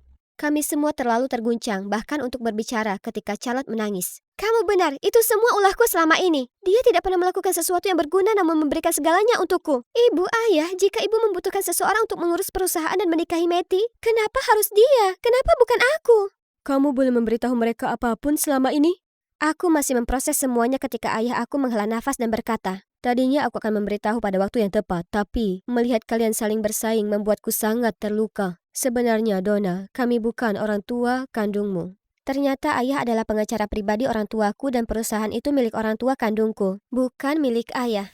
Tapi kemudian orang tuaku mengalami kecelakaan yang parah dan di menit-menit terakhir mereka menyerahkan perusahaan dan aku kepadanya. Mereka meminta ayah membesarkanku, mengatur agar aku menikahi Matthew sebagai kesepakatan mereka dengan orang tua Matthew. Tumbuh dewasa dan melihatku begitu bersemangat dalam dunia modeling, ayah membiarkan Charlotte menjalankan perusahaan dan aku menjalani fashionku. Tapi kemudian Matthew dan keluarganya muncul dan bersikeras agar kami bertunangan sesuai kesepakatan. Ayah tidak punya pilihan selain melaksanakan keinginan orang tuaku. Jadi, ayah dan ibu tercinta saat ini bukanlah keluargaku yang sebenarnya. Parahnya lagi, kedua orang tua kandungku telah meninggal dunia. Donna, kami harap kamu mengerti. Meskipun kita tidak ada hubungan darah, kami selalu mencintaimu sebagai putri kami. Ini juga sangat sulit bagi kami. Aku memandangi ibu dan ayah, orang-orang yang selalu menyayangi dan mencintaiku. Bu, ayah, sama seperti kalian berdua, aku yakin orang tuaku pasti juga ingin membuatku bahagia. Meskipun aku adalah pewaris sah perusahaan, aku hanya akan merugikannya. Jadi, aku harap kalian mengerti dan membiarkan Charlotte mengambil alih. Kinerjanya lebih bagus dariku. Benar, kalian tidak bisa memaksa seseorang melakukan sesuatu yang tidak mereka sukai. Juga memaksa untuk mencintai. Wuhuu, tidak ada lagi pekerjaan kantor yang membosankan. Sebaliknya aku mengerahkan seluruh energiku untuk model elite look. Dan inilah aku hari ini. Kalian punya Donna yang ini. Aku dengan percaya diri berjalan di panggung dengan ibu, ayah, dan Charlotte bersorak dari penonton. Ketika aku menyelesaikan bagianku, aku bergabung dengan keluargaku. Dan dengan gugup menunggu pengumuman dari MC. Samantha Fiske, Amelia Davis, dan Donna Rossi. Ya, aku berhasil. Aku sudah lama menunggu hari ini. Tiba-tiba aku melihat Matthew datang ke arah kami. Selamat, Donna. Aku tahu kamu akan mendapatkannya. Terima kasih sudah datang. Aku tahu cinta tidak bisa dipaksakan dan aku tidak boleh terburu-buru. Tapi kapanpun kamu siap, Donna, maukah kamu pergi berkencan bersamaku? Bagaimana kalau sekarang? Disinilah aku, di sebuah konferensi pers. Berdiri di depan banyak wartawan. Oh, tidak, itu bukan aku. Ini dia. Aku Alexia, 17 tahun. Mungkin aku seperti anak SMA, tapi tidak seperti anak-anak sebayaku, aku pengawal. Bagaimana bisa? Iya, aku diadopsi oleh organisasi keamanan bawah tanah setelah ditelantarkan di usia muda. Untungnya papa, penyelamatku, selalu ada untuk mengajariku segala hal, mulai dari matematika hingga seni bela diri. Jujur, itu adalah saat-saat paling membahagiakan dalam hidupku. Tapi dia pergi terlalu cepat karena kanker. Dan rasanya seperti aku diterlantarkan lagi. Tanpa sempat berduka, organisasi ini menyuruhku berlatih dari senja sampai fajar. Dengan mengatakan kalau aku harus membuat papaku bangga. Jadi aku selalu mencoba yang terbaik dan tetap menjadi yang terbaik dalam seni bela diri. Namun karena kecerobohanku, aku berakhir hanya sebagai pengawal para PIV dengan kode nama 036. Sungguh membosankan. Sampai suatu hari aku dipanggil oleh bos. 036, kami punya tugas khusus untukmu. Namanya David Smith, kepala sekolah SMA Woodford. Pengawalan membosankan lainnya lagi. Kau akan menyelidiki Pak Smith atas pelanggaran regulasi keuangan dengan menyamar sebagai murid baru di Woodford dan mengumpulkan semua hal yang terkait dengannya, istrinya dan putrinya. Jadi berhati-hatilah. Apa sudah jelas? Ya, Pak. Akhirnya, selamat tinggal pekerjaan pengawal yang membosankan. Saatnya membuktikan diri. Aku akan membuat papa bangga dan jujur, aku juga sangat antusias untuk merasakan kehidupan anak SMA. Sekarang aku perlu belanja, karena aku cuma punya setelan yang dipakai untuk bertugas. Aku tidak tahu cara berpakaian siswi sejati. Oh wow, lihat semua pakaian yang indah ini. Setelah banyak berpikir, aku memutuskan untuk mengambil gaun cantik ini, benda ini, dan juga ini. Semuanya cocok kan? Tapi penjaga toko bertanya apakah itu untuk adik perempuanku. Hah? Apa maksudnya? Lalu dia memilihkan barang lain untukku. Aku baru akan mencobanya ketika sebuah jeritan mengagetkanku. Tolong, pencuri, tolong! Tak satu hari pun berlalu tanpa masalah. Aku melesat ke sumber suara dan tidak hari ini pencuri. Apa kau gila? Aku bukan pencuri. Lepaskan aku. Tiba-tiba aku mendengar suara gedebuk dan melihat pria lain berbaju biru dijegal ke bawah oleh 2 orang satpam. Sementara seorang wanita merebut tas dari tangannya. Ups, aku baru saja salah menangkap orang. Aku langsung melepaskannya. Ternyata dia juga sedang mengejar pencuri itu. Tetapi tidak peduli seberapa banyak aku meminta maaf, dia terus ngomel kalau aku ini orang gila yang kejam. Bahkan mencurigaiku sebagai kaki tangan. Laki-laki ini sungguh tak masuk akal. Sebaiknya dia berharap tidak akan pernah bertemu denganku lagi. Kalau tidak, tendangan berikutnya bukan cuma sekedar kesalahan. Hari ini adalah hari pertamaku di sekolah. Penyamaranku sangat bagus. Bahkan aku tidak bisa mengenali diriku sendiri. Aku tidak mungkin ketahuan. Mulai sekarang aku akan menggunakan nama Alexia. Jauh lebih baik daripada 036 kan? Tunggu, aku mengenalnya. Bella Smith, salah satu targetku. Wow, beraninya gadis-gadis itu mengganggu putri kepala sekolah mereka sendiri. Baiklah, Alexia datang untuk menyelamatkanmu. Tapi tidak dengan cara biasa. Jadi, datanglah si kutu buku kikuk ini yang tidak sengaja menabrak mereka, menumpahkan kopi ke mereka, mengulur waktu agar mangsanya bisa melarikan diri. Para gadis jahil itu berteriak ngeri, lalu meneriakiku sebelum berlari ke kamar mandi. Hahaha. Kemudian aku menoleh dan melihat Bella sedang berbicara dengan seorang anak laki-laki. Oh tidak, dia bukan anak laki-laki biasa. Dia adalah si brengsek menyebalkan dari mall itu. Keanehan apa ini? Mereka pun menuju ke arahku. Sementara Bella terus berterima kasih padaku, aku melihat tatapan tajam dari anak laki-laki itu. Kau tampak tak asing. Kita pernah bertemu? Tidak, tidak mungkin. Bagaimana bisa? Ini hari pertamaku di sini. Dia sepertinya tidak mengenaliku. Jadi, dia Clark, sahabat Bella. Sekarang bagaimana aku bisa mendekatinya jika yang menemaninya adalah laki-laki ini? Ngomong-ngomong, kelas pertamaku akan segera dimulai. Sekarang permisi, aku harus menjaga penyamaran sempurnaku ini sebagai seorang siswi. Anak baru, jawablah, di mana deklarasi kemerdekaan Amerika ditandatangani? Di bagian bawah kertas, Bu? Seluruh kelas pecah dalam tawa. Sungguh memalukan. Tapi bagaimana aku bisa tahu? Papa tidak mengajariku hal ini. Lalu tiba-tiba aku mendengar suara yang mengkhawatirkan. Jangan panik, aku yang akan menangani. Ikut aku ke lorong. Tapi tak seorang pun mengikuti, malah mereka tertawa lebih keras. Aku masih terdiam saat seorang gadis baik memberitahuku kalau itu hanya bel berakhirnya kelas. Oh, jadi itu. Akhirnya waktunya istirahat dari semua pelajaran yang melelahkan. Sekarang mari kita periksa apakah makanannya aman.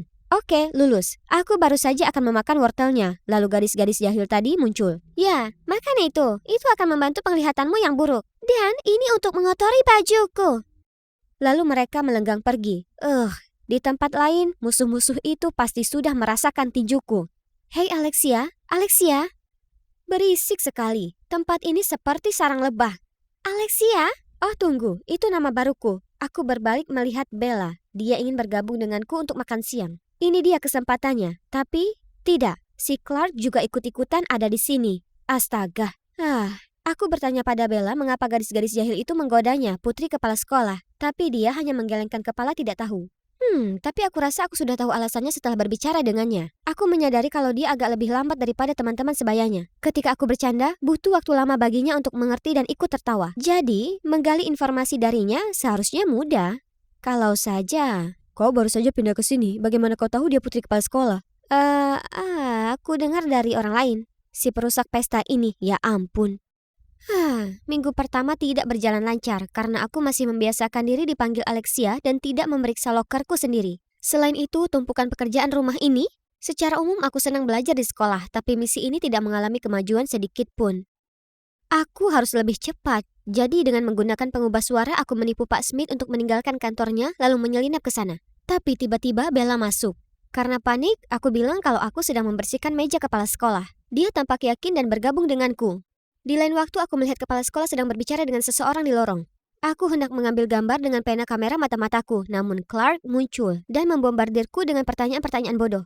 Ya Tuhan, kalau terus seperti ini, kapan aku bisa menyelesaikan misinya? Suatu hari aku melihat Bella dalam masalah dengan gadis-gadis jahil lagi. Apa anak-anak nakal itu tidak pernah belajar? Ini sudah keterlaluan. Aku harus menyelesaikan masalah ini untuk selamanya. Jadi aku berlari mendekat dan dengan cepat menarik Bella menjauh, menyuruhnya untuk lari. Kemudian aku melancarkan tendangan terbangku yang terkenal bersama dengan beberapa tendangan sapuan depan. Dan gadis nakal itu terjatuh ke lantai dalam sekejap. Keadilan ditegakkan. Aku menepuk-nepuk tangan dengan penuh kemenangan. Tapi, apakah Clark baru saja menyaksikan semuanya? Orang ini terlalu mencurigakan. Dia mungkin akan merusak misi rahasiaku suatu hari nanti. Aku harus selidiki orang ini. Tidak butuh waktu lama bagiku untuk mengetahui bahwa dia bukan berasal dari keluarga kaya seperti kebanyakan siswa lainnya.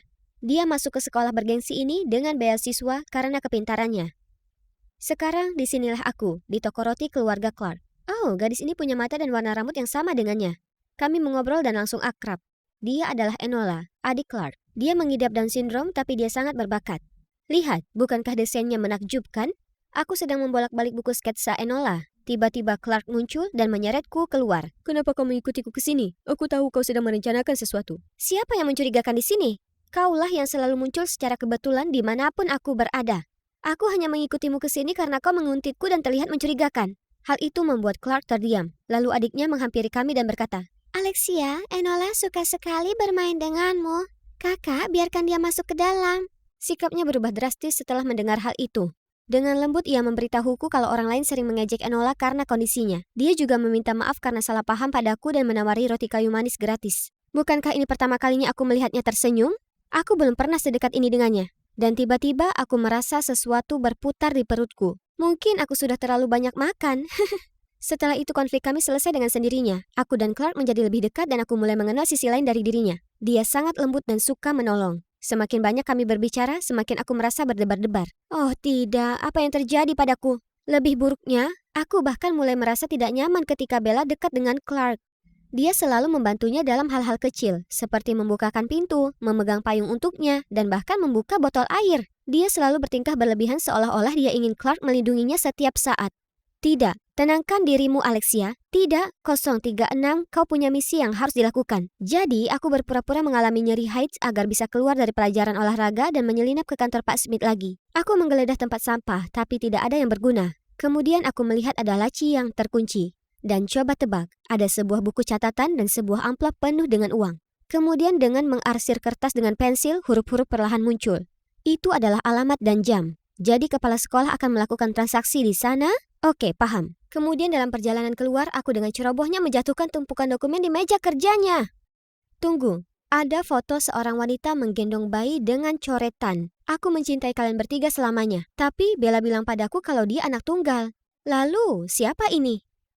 Disinilah tempatnya, tempat entah berantah, tempat di mana sesuatu yang mencurigakan akan terjadi. Pukul 4.29, sudah hampir waktunya. Ada yang datang. Tunggu, itu wanita yang ada di foto itu. Dia lebih tua, tapi itu pasti dia. Kemudian kepala sekolah Smith muncul. Mereka terlihat sangat akrab. Mereka berbicara dan dia menyerahkan sebuah amplop. Amplop itu. Jadi dia adalah... Apa lagi? Belum menyerah menguntit orang lain?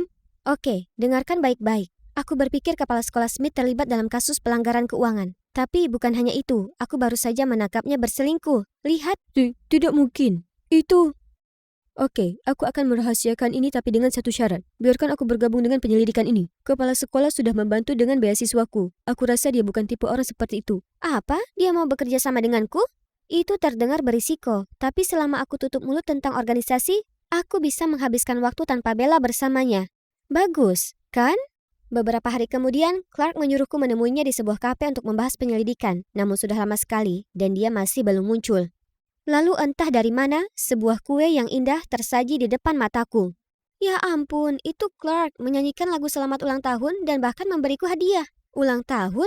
Aku sendiri tidak tahu kapan ulang tahunku. Mengapa dia? Dan kuenya, apa dia membuatnya sendiri untukku? Oh, dia sangat manis. Aku menjadi sangat emosional sampai-sampai hampir saja aku mengungkapkan perasaanku padanya. Tapi tepat pada saat itu, Bella tiba-tiba melompat di antara kami. Tipikal Bella. Tidak pernah membiarkan kami sendirian. Ternyata, dia yang memaksa ayahnya untuk mengizinkannya melihat catatan siswa dan membuatkan kue ulang tahun pertamaku. Terima kasih teman-teman, aku belum pernah merayakan ulang tahun sebelumnya. Karena aku tidak punya, Karena orang tuaku selalu pergi. Kalau begitu kita harus merayakannya dengan benar, di rumahmu. Bagaimana? Apa? Mengapa dia menyarankan itu? Tapi kemudian Clark mengedipkan mata padaku. Sepertinya kita punya rencana. Sesampainya di rumahnya, kami disambut hangat oleh orang tua Bella. Sungguh makanan rumahan yang sangat lezat. Jadi, seperti inikah rasanya punya keluarga? Bella selalu mengalami hal ini, tapi kasihan dia. Dia tidak tahu tentang ayahnya yang selingkuh. Saat kami sedang makan malam, Clark bertanya kepada Pak Smith tentang proyek sains yang sedang dikerjakannya. Kemudian Clark mengedipkan mata ke arahku lagi. Itu adalah isyaratku. Jadi aku permisi ke kamar mandi lalu menyelinap ke kantor Pak Smith. Pena ini ajaib. Mari kita lihat apa yang disembunyikan oleh ayah Bella. Oh, dia menarik jumlah uang yang sama setiap bulannya. Yeay, hari ini sukses. Berkat rencana pintar Clark, akhirnya aku mendapatkan sesuatu yang berguna. Tiba-tiba mata kami bertemu dan kami berdua saling mendekat. Aku sudah siap untuk... Dan tiba-tiba bosku menelpon. Aku tidak mengutusmu untuk bermain rumah-rumahan dengan penjahat itu. Kau punya 3 hari. Jika tidak, aku akan menyuruh orang yang lebih mampu untuk mengurus ini. Sia-sia harapan papa padamu. Apakah aku benar-benar tidak berguna? Memikirkan bahwa aku telah mengecewakan papa, aku tak kuasa menahan tangis. Apa yang terjadi? Siapa itu? Ceritakan padaku, aku akan mengatasinya. Clark, mungkin ini terdengar aneh, tapi sebenarnya aku seorang mata-mata. Seorang apa? Clark terkejut, tentu saja. Jadi kami duduk di bangku dan aku menceritakan semua padanya. Clark tidak mengucapkan sepatah kata pun dan hanya memelukku dengan lembut, membuatku merasa sangat lega. Kalian mungkin bertanya-tanya mengapa Bella dan aku berada di tempat sepi ini. Masalahnya, beberapa hari setelah telepon itu, bosku memerintahkan aku untuk membawa Bella ke sini untuk menyanderanya dan menggunakan dokumen yang kukumpulkan untuk mengancam kepala sekolah agar mengundurkan diri. Kurasa itu bisa membantuku menyingkirkan Bella si obat nyamuk dan memiliki Clark untuk diriku sendiri, kan? Oh, bukankah itu wakil presiden sekolah kita? Jadi, dia dalang di balik semua ini. Lalu tiba-tiba, "Jangan bergerak, angkat tangan." Ya Tuhan, polisi? Kenapa mereka ada di sini? Bersama dengan Pak Smith dan Clark, kami sangat terpojok. Kecuali ini adalah rencana rahasiaku. Setelah menerima pesan dari bosku, aku hampir mengikuti perintahnya. Tapi kemudian aku teringat kata-kata Papa. Dia selalu memberitahuku untuk tidak pernah kehilangan kompas moralku dan tidak menyakiti orang lain demi mencapai tujuan pribadi. Bella adalah orang yang baik dan tidak seharusnya dihukum atas apapun yang dilakukan ayahnya. Aku tidak bisa mengkhianati teman pertamaku seperti itu. Jadi aku memberitahu Clark dan kami membuat rencana untuk mencari tahu siapa yang ada di balik semua ini. Dan disinilah kita. Wakil kepala sekolah terungkap telah menyewa organisasiku untuk memata-matai kepala sekolah dan menggulingkannya. Ketika tidak dapat menemukan hal buruk tentang Pak Smith, dia berbalik dan menggunakan Bella sebagai alat untuk melawan ayahnya. Sungguh tercela. Aku juga tidak percaya bahwa bos baru kami memimpin organisasi ke jalan yang jahat seperti itu. Namun itu bukan satu-satunya kebenaran yang terungkap. Tapi kepala sekolah Smith, bagaimana Anda menjelaskan penarikan uang bulanan Anda? Aku punya seorang teman dekat yang sayangnya meninggal dunia di usia muda. Dia memintaku untuk mengirimkan uang kepada putra dan putrinya yang tidak sah dan dirahasiakan karena tekanan keluarga. Jadi tidak ada hubungan apa-apa antara Anda dan ibuku, kan? Hah? Apa hubungan ibunya dengan hal ini? Ternyata, wanita yang dia temui beberapa hari yang lalu adalah ibunya Clark. Itu berarti Clark dan Enola adalah anak-anak yang ada di foto itu? Benar-benar kejutan. Kalau begitu, terima kasih telah menjaga keluargaku selama ini. Betapa bodohnya aku mencurigaimu dan ibu, bahkan menyelidiki Anda. Maafkan aku. Kau menyelidiki dia sebelumnya? Ya, sebenarnya bukan suatu kebetulan kalau aku memergokimu sedang memata-matainya. Maaf karena menyimpan rahasia. Tapi aku tahu dengan sifat impulsifmu, kamu akan langsung mengambil kesimpulan dan mendekati ibuku. Hah? Impulsif? Begitukah cara dia melihatku? Ternyata dia mengenaliku dengan baik. Mengapa semua begitu membingungkan? Bisakah kau jelaskan padaku? Apa kau berteman denganku hanya untuk menyelidiki ayahku? Bella, aku sangat menyesal atas apa yang telah terjadi, tapi percayalah, persahabatan kita itu nyata. Untungnya, Bella mengerti, dan kami tetap berteman baik. Oh, sebenarnya saudara yang baik, karena kepala sekolah mengadopsiku setelah aku keluar dari organisasi. Aku masih sering mengunjungi toko roti itu untuk bermain bersama Enola. Enola sangat beruntung memiliki seorang kakak yang menjaganya. Aku ingin bisa punya satu. Tidak, maaf, aku tidak bisa melakukannya. Kenapa? Karena aku akan menjagamu dengan cara. Oh ya Tuhan, Rogerku, lihat dia, paras tampan dan mata menerawang itu. Tak heran setiap cewek terpesona saat melihatnya, dan tentu saja aku sebagai penggemar beratnya. Kalian mungkin penasaran bagaimana aku bisa masuk area belakang panggung bintang film seperti Roger, ya kan? Itu mudah, makeup artisnya adalah Hannah, dan kebetulan dia adalah kakakku. Tentu aku harus memohon padanya berhari-hari untuk mengizinkanku ikut. Itulah kenapa aku harus menikmati tiap detik berada sedekat ini dengan selebriti yang kusukai. Hei, apa kau memotretku? Oh tidak, ketahuan. Aku gemeteran, berusaha cari alasan saat dengan mengejutkan, Roger mengangkat ponselku dan mengambil selfie. Ini cantik, lain kali bilang saja. Oh astaga, tak bisa disangkal kalau Roger ini sosok untuk dijadikan pacar. Cewek-cewek di kelas pasti akan iri begitu mereka tahu hal ini. Oh, dia ingin jus jeruk? Tak masalah Roger, sebut saja aku ini jin pribadimu. Kemudian aku bergegas berkeliling cari jus jeruk dan bergegas ke belakang panggung untuk memberikannya. Tapi terlambat, fans cewek lain sudah mendahuluiku. Sekarang ada cukup jus untuk diminumnya sepanjang tahun. Dengan sedih aku berbalik untuk pergi, tapi tak sengaja menabrak seseorang. Ya ampun, itu Roger! Dia senyum padaku dan menatap ke gelas jus jeruk segar di tanganku. Boleh ku pinjam jus jerukmu? Ini nomorku jika kau membutuhkannya. Apa artinya ini? Apa aku, cewek biasa ini, menarik perhatian cowok terseksi di planet ini? Aduh, ini jelas bukan mimpi. Di sisa malam itu, ku coba mengarang pesan sempurna untuknya. Kenapa ini susah sekali? Paling tidak, kurasa aku sudah mengetik dan menghapusnya paling tidak 100 kali. Oh, tidak. Barusan ku tekan tombol kirim secara tak sengaja. Sebelum bisa kuhapus pesan itu, dia sudah membalas. Itu dia, tak ada jalan mundur sekarang. Ku coba tenangkan diriku dan mengikuti arus, yang lalu membawa kami pada obrolan berjam-jam. Dan tak lama kami bicara setiap hari. Suatu hari, secara tiba-tiba, dia bilang dia ingin kami kencan berdua. Apa itu artinya? Hubungan kami telah meningkat ke jenjang berikutnya? Wah, kencan pertama kami adalah di restoran sederhana dengan sedikit pelanggan. Aku sendiri menyamar sesuai yang diminta Roger, lalu menunggunya. Tapi sudah 1 jam berlalu sia-sia. Apa dia batal menemuiku? Dengan murung aku bangkit pergi saat Roger yang berkeringat dan kehabisan napas muncul. Ternyata dia susah payah lolos dari penjaga keamanannya hanya untuk datang menemuiku. Ah, manisnya dia lakukan upaya ini untuk cewek biasa sepertiku. Tak perlu resto mewah atau hadiah mahal.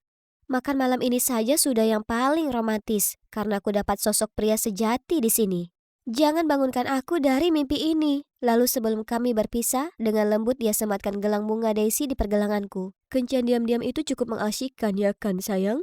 Oh astaga, ini membuktikan kalau aku bukan lagi hanya penggemar yang naksir idolanya.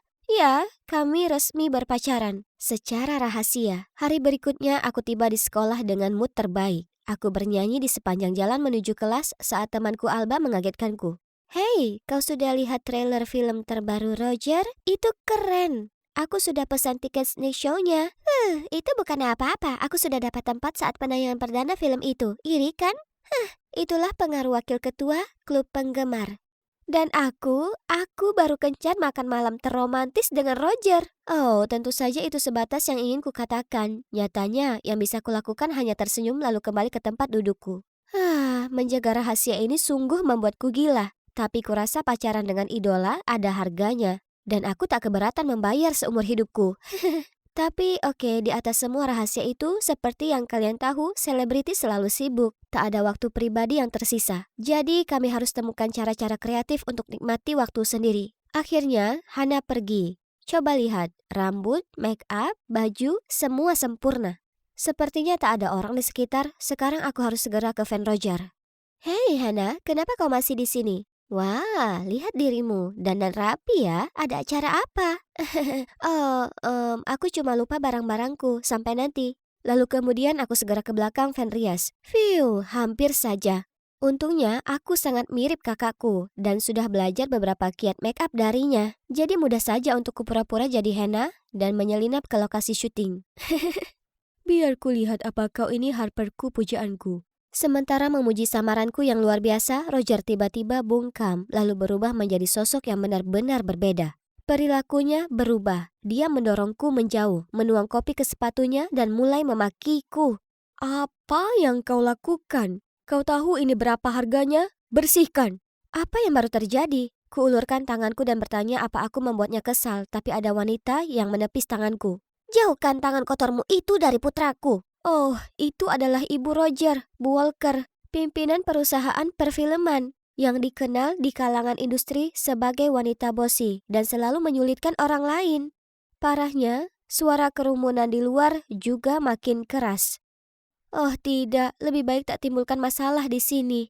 Jadi aku terus menatap ke bawah dan dengan panik meminta maaf. Tiba-tiba ada tangan yang mencengkram lenganku dan menarikku. Itu adalah Daniel, manajer Roger. Jangan terlalu diambil hati kalau dia bersikap sedikit aneh. Dia hanya terlalu stres karena pekerjaannya. Oh ya, aku kakak Roger. Kami sangat dekat, jadi aku lebih memahaminya dibanding siapapun. Ya Tuhan, aku tak tahu dia punya kakak perempuan. Tapi aku tahu tentangmu. Setiap kali menemuimu, matanya dipenuhi kebahagiaan. Itu cukup jelas. Kau tak perlu berkata apapun. Aku akan jaga kisah cintamu tetap rahasia. Ternyata Daniel tahu semuanya dan tak berkata apapun karena dia tahu itu akan membuat kami malu. Setelahnya, dia mengantarku pulang dan kami bertukar nomor. Roger tak begitu responsif. Jadi menyenangkan ada Daniel untuk diajak bicara karena dia sangat mendukung hubungan kami dan terus memberiku kabar dengan jadwalnya. Seminggu penuh telah berlalu sejak hari itu tanpa adanya balasan dari Roger. Tak ada, tak satu pun panggilan telepon. Aku juga menghubungi nomor ponselnya yang baru yang diberi Daniel, tapi nihil. Kadang aku juga tak tahu apakah aku ini sungguhan punya pacar atau tidak. Aku hanya ingin rasakan apa yang dimiliki pasangan lainnya. Stop buang-buang waktu memimpikan cowok yang jauh di luar kelasmu. Sangat tragis, terutama sekarang dia punya pacar. Dia sungguh hianati kita. Apa yang baru saja dia katakan? Pacar? Dengan segera aku online dan melihat sebuah foto Roger dan Jessica, si penyanyi seksi yang terlihat nyaman berada di belakang panggung. Jadi dia mengghostingku dengannya? Hatiku seolah akan meledak terbakar api. Segera aku kirim pesan ke Daniel dan dia langsung membalasnya, mengeluhkan kalau dia juga pusing dengan trikotor humas jazz dalam mempromosikan album barunya. Phew, jadi itu hanya rumor tak jelas. Sungguh lega. Lagi pula, selama beberapa hari, Roger belum hubungi aku sama sekali karena sibuk syuting film terbarunya di Paris. Dia akan segera kembali dan akan mengadakan meet and greet di pusat kota. Daniel menyarankan aku baiknya datang dan memberinya kejutan. Dan dia bahkan kosongkan jadwal Roger hari itu supaya kami bisa kencan setelah acara. Wah, Daniel yang luar biasa. Hari itu, aku pergi ke meet and greet dan menyamar sempurna supaya Roger tak mengenaliku. Dia akan sangat terkejut melihatku di sini. Jujur, aku tak suka lelakiku ini lakukan cium jauh atau pelukan dengan para penggemar, tapi ya, itu pekerjaannya dan aku seharusnya pengertian. Lagi pula aku dulu jatuh hati karena semua perilaku manis ini sebagai penggemar. Roger, apa rumor kencan ini benar? Nah, yang kupikirkan hanya, kalian tahu kan, sebaiknya aku fokus dengan pekerjaanku dan kalian. Kalian supporter sejatiku, tak seperti semua gadis di luar sana yang mendekatiku hanya untuk ketenaran dan uang. Apa maksudnya? Jadi dia cuma melihatku sebagai salah satu cewek pengejar pamor di luar sana? Sepertinya aku kehabisan napas di tengah teriakan para penggemarnya dan aku tak bisa di sini lebih lama lagi.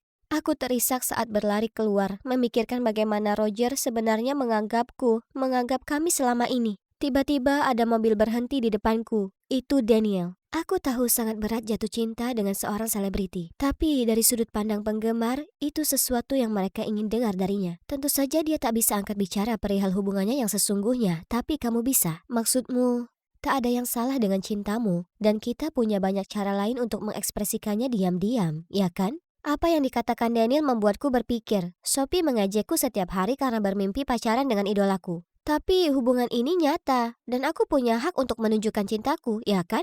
Jadi, ku posting foto favoritku dari salah satu kencan kami ke Instagram sebagai cara untuk mencurahkan hatiku. Keesokan paginya, aku terbangun melihat pesan marah dari Roger. Harper, apakah baru saja melanggar janji kita? Kenapa kau ungkap hubungan kita? Semua jadi berantakan sekarang. Di bawahnya ada tautan tweet dengan judul, aktor muda Roger diduga kencan dengan seseorang yang lebih tua darinya. Oh, tidak. Bagaimana bisa mereka temukan fotoku secepat itu? Dan parahnya, mereka pasti salah mengira orang di foto itu adalah kakakku, Hana. Ya, paling tidak kakakku sekarang sedang liburan, jadi dia masih belum tahu soal ini. Aku harus perbaiki ini sebelum dia kembali. Kalau tidak, dia akan membunuhku. Ku coba hubungi Roger dan Daniel, tapi tak ada respon. Apa yang harus dilakukan? Roger ada konferensi pers film terbarunya. Aku akan ke sana dan langsung bicara dengannya. Kugunakan kartu pes Hana untuk segera ke belakang panggung dengan harapan Roger ada di sana. Tapi, tunggu. Hanya ada Bu Walker dan stafnya.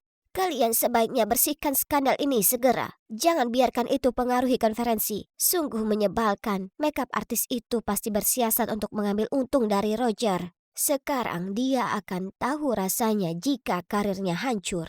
Oh tidak, aku tak bisa biarkan itu terjadi. Tolong jangan lakukan ini. Bukan Hana yang ada di foto, itu aku, adiknya. Roger dan aku saling cinta. Aku tak pernah bilang aku mencintaimu, jadi berhenti membodohi dirimu sendiri. Maaf Bu, aku cuma main-main dengannya karena aku bosan. Biar ku urus ini. Apa? Kukira dia berbeda. Ternyata dia hanyalah bajingan yang menggunakan ketenarannya untuk menggoda perempuan. Kita putus. Aku berteriak lalu lari keluar dari sana. Selama berhari-hari setelahnya, lebih banyak video Twitter diposting dari orang yang diduga staf Roger mengklaim kalau dia itu sombong dan kasar. Kurasa itu pantas dia dapatkan. Namun, aku mulai bertanya-tanya mengenai fakta bahwa tak ada banyak orang di momen-momen itu. Siapa kira-kira yang mengambil video itu? Tiba-tiba, ada notifikasi Twitter muncul dan membawaku kembali ke kenyataan. Tunggu, akun itu... Bukankah ini? Para penggemar masih geram dengan Roger. Saat menelusuri artikel tentangnya, kulihat banyak komentar yang menyuruh semua orang memboikotnya. Mereka bahkan bagikan foto Roger ke bar dan mabuk-mabukan di malam sebelum konferensi pers permintaan maafnya. Mereka sangat marah padanya, dan aku tak bisa mengubah perasaanku begitu saja. Jadi aku naik Uber ke bar untuk mencari Roger, tapi karena usiaku, petugas keamanan menghentikanku. Saat aku mencoba cari cara menyelinap, kulihat ada sosok yang tak asing. Itu Roger. Duduk di undak-undakan pintu belakang bar. Hei, apa kau tak apa? Akan kutelepon Daniel untuk menjemputmu. Tidak, kumohon. Aku terlalu lelah dengan bodyguard dan manajer mengikuti 24 jam seminggu. Saat ini aku hanya ingin sendirian. Harper, aku minta maaf karena menyakitimu selama ini. Aku cuma ingin katakan itu benar. Aku memang sangat mencintaimu. Kulakukan yang kulakukan karena aku begitu khawatir ibu adopsiku akan menyakitimu kalau dia sampai tahu tentang kita. Ibu adopsimu? Ya, aku bukan putra kandung Bu Walker. Dia menyadari bakat beraktingku, jadi dia mengadopsiku saat umurku 11. Sejak itu, aku tak lebih dari mesin pencetak uang baginya. Dia lalu cerita padaku bagaimana minat sejatinya terhadap akting mulai memudar karena semua tekanan menjadi selebriti. Terutama kini saat dia tahu ada seseorang di balik semua skandal akhir-akhir ini. Aku tahu siapa di balik semua ini, jadi datanglah di konferensi pers sesuai rencana dan akan kuurus sisanya. Aku menunggu Roger menyelesaikan permintaan maafnya atas semua skandal, lalu aku naik ke atas untuk menyapa kerumunan. Semua rumor itu palsu, aku tahu hal ini karena aku gadis di video itu. Dan orang yang merekam serta mengeditnya supaya tampak buruk itu, manajernya, Daniel. Aku menunjuknya dan di tengah rasa kaget, semua mata dan kamera berpindah padanya. Apa? Ini fitnah, kau tak punya bukti. Kemudian ku angkat ponselku dan memutar video rekaman Sophie yang mengakui kalau Daniel memberinya video itu untuk diunggah di internet.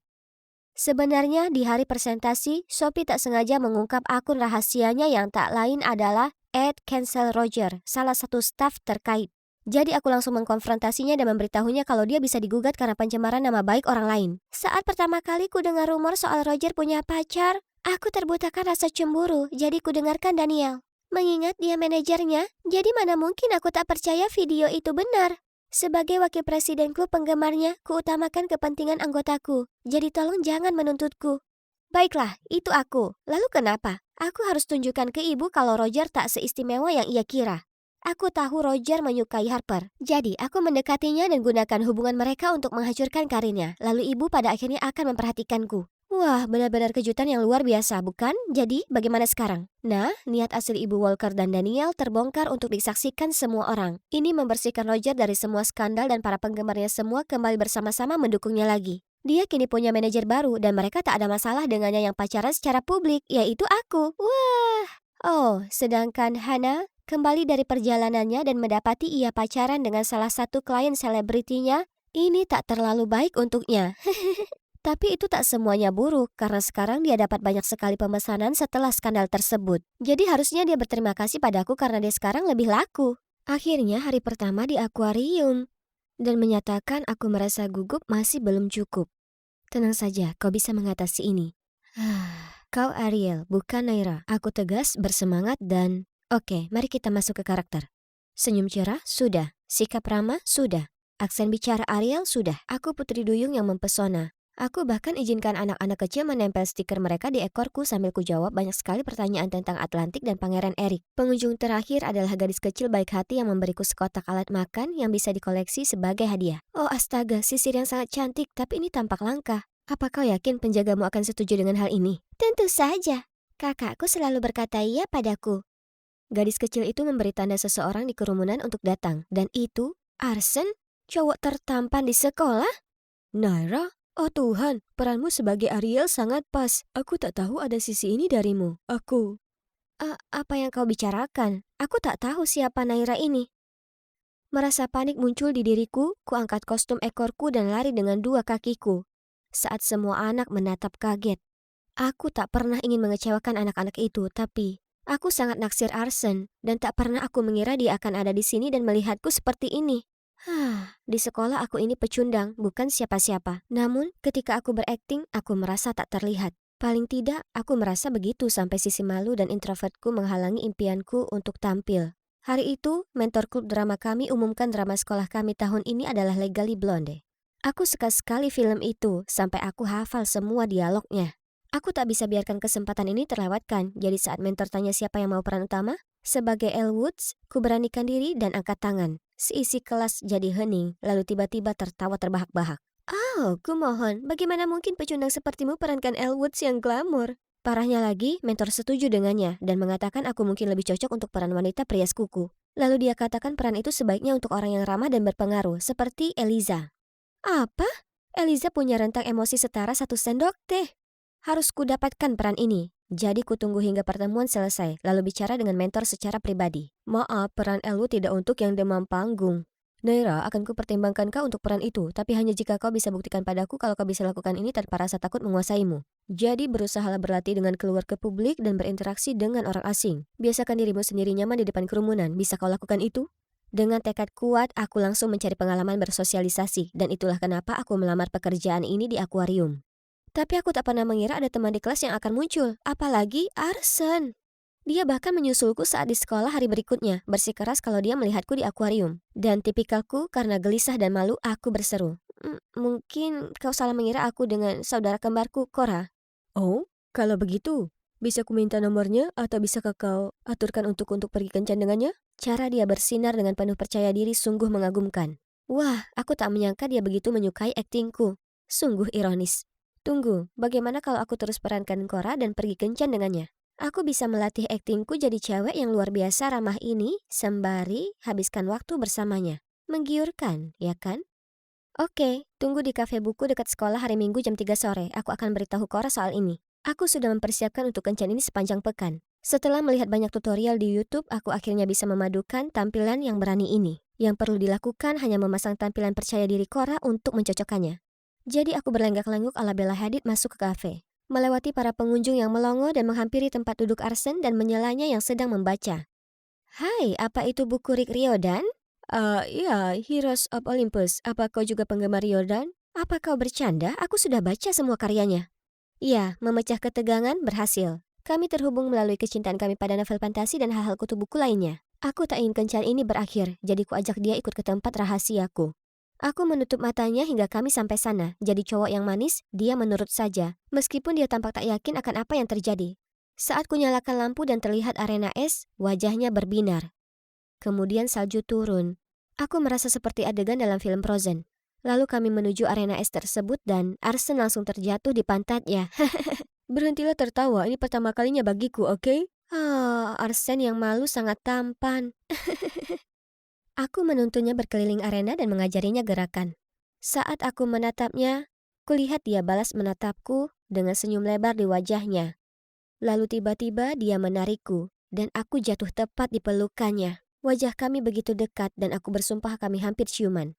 Karena gugup aku mendorongnya menjauh dan dia hilang keseimbangan lalu jatuh tersungkur di es. Tapi dia langsung lompat berdiri dan meluncur mengejarku. "Oh, jangan sampai aku menangkapmu. Kalau tidak, kita lihat saja usahamu." Kemarin rasanya seperti mimpi. Kami berkirim pesan tanpa henti, terus hingga kelas terakhir di hari itu, olahraga. Mataku masih terpaku ke ponselku saat ada bola terbang menghantam lututku. Itu dari Eliza. Tepat setelahnya, satu bola lagi datang dan menjatuhkan kacamataku. Aku melindungi diri dengan tanganku dan berharap akan segera usai dan herannya memang benar. Hanya saja Arsen berdiri di depanku, menghadang semua bola itu. "Arsen, apa yang kau lakukan di sana? Kami hanya main-main." "Main-main? Apa kau tak lihat kau sedang menyakitinya?" Lalu Arsen berbalik padaku dan bertanya apa aku baik-baik saja. Apa mungkin dia? Apa dia menyadari akulah cewek yang diajak kencan? Terima kasih sudah membantuku. Kau ini temanku dan juga adik Cora, jadi aku harus menjagamu, ya kan?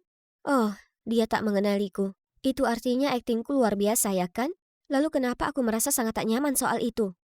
Meski merasa tak nyaman dengan situasi ini, aku juga terlalu suka Arsen hingga tak bisa menghentikannya. Jadi aku terus pura-pura jadi Cora. Dia bersikap sangat mesra saat kami kencan, dan itu membuat hatiku meleleh. Tapi di sekolah, dia cuma melihatku sebagai adik Cora yang kikuk dan tak berdaya. Dia terus saja membicarakannya dan menatap kosong seolah-olah ada imajinasi Cora di sana. Aku mulai merasa terganggu karena Arsen hanya suka karakter percaya diri, seru dan spontan yang kuciptakan. Bukan Naira yang pemalu.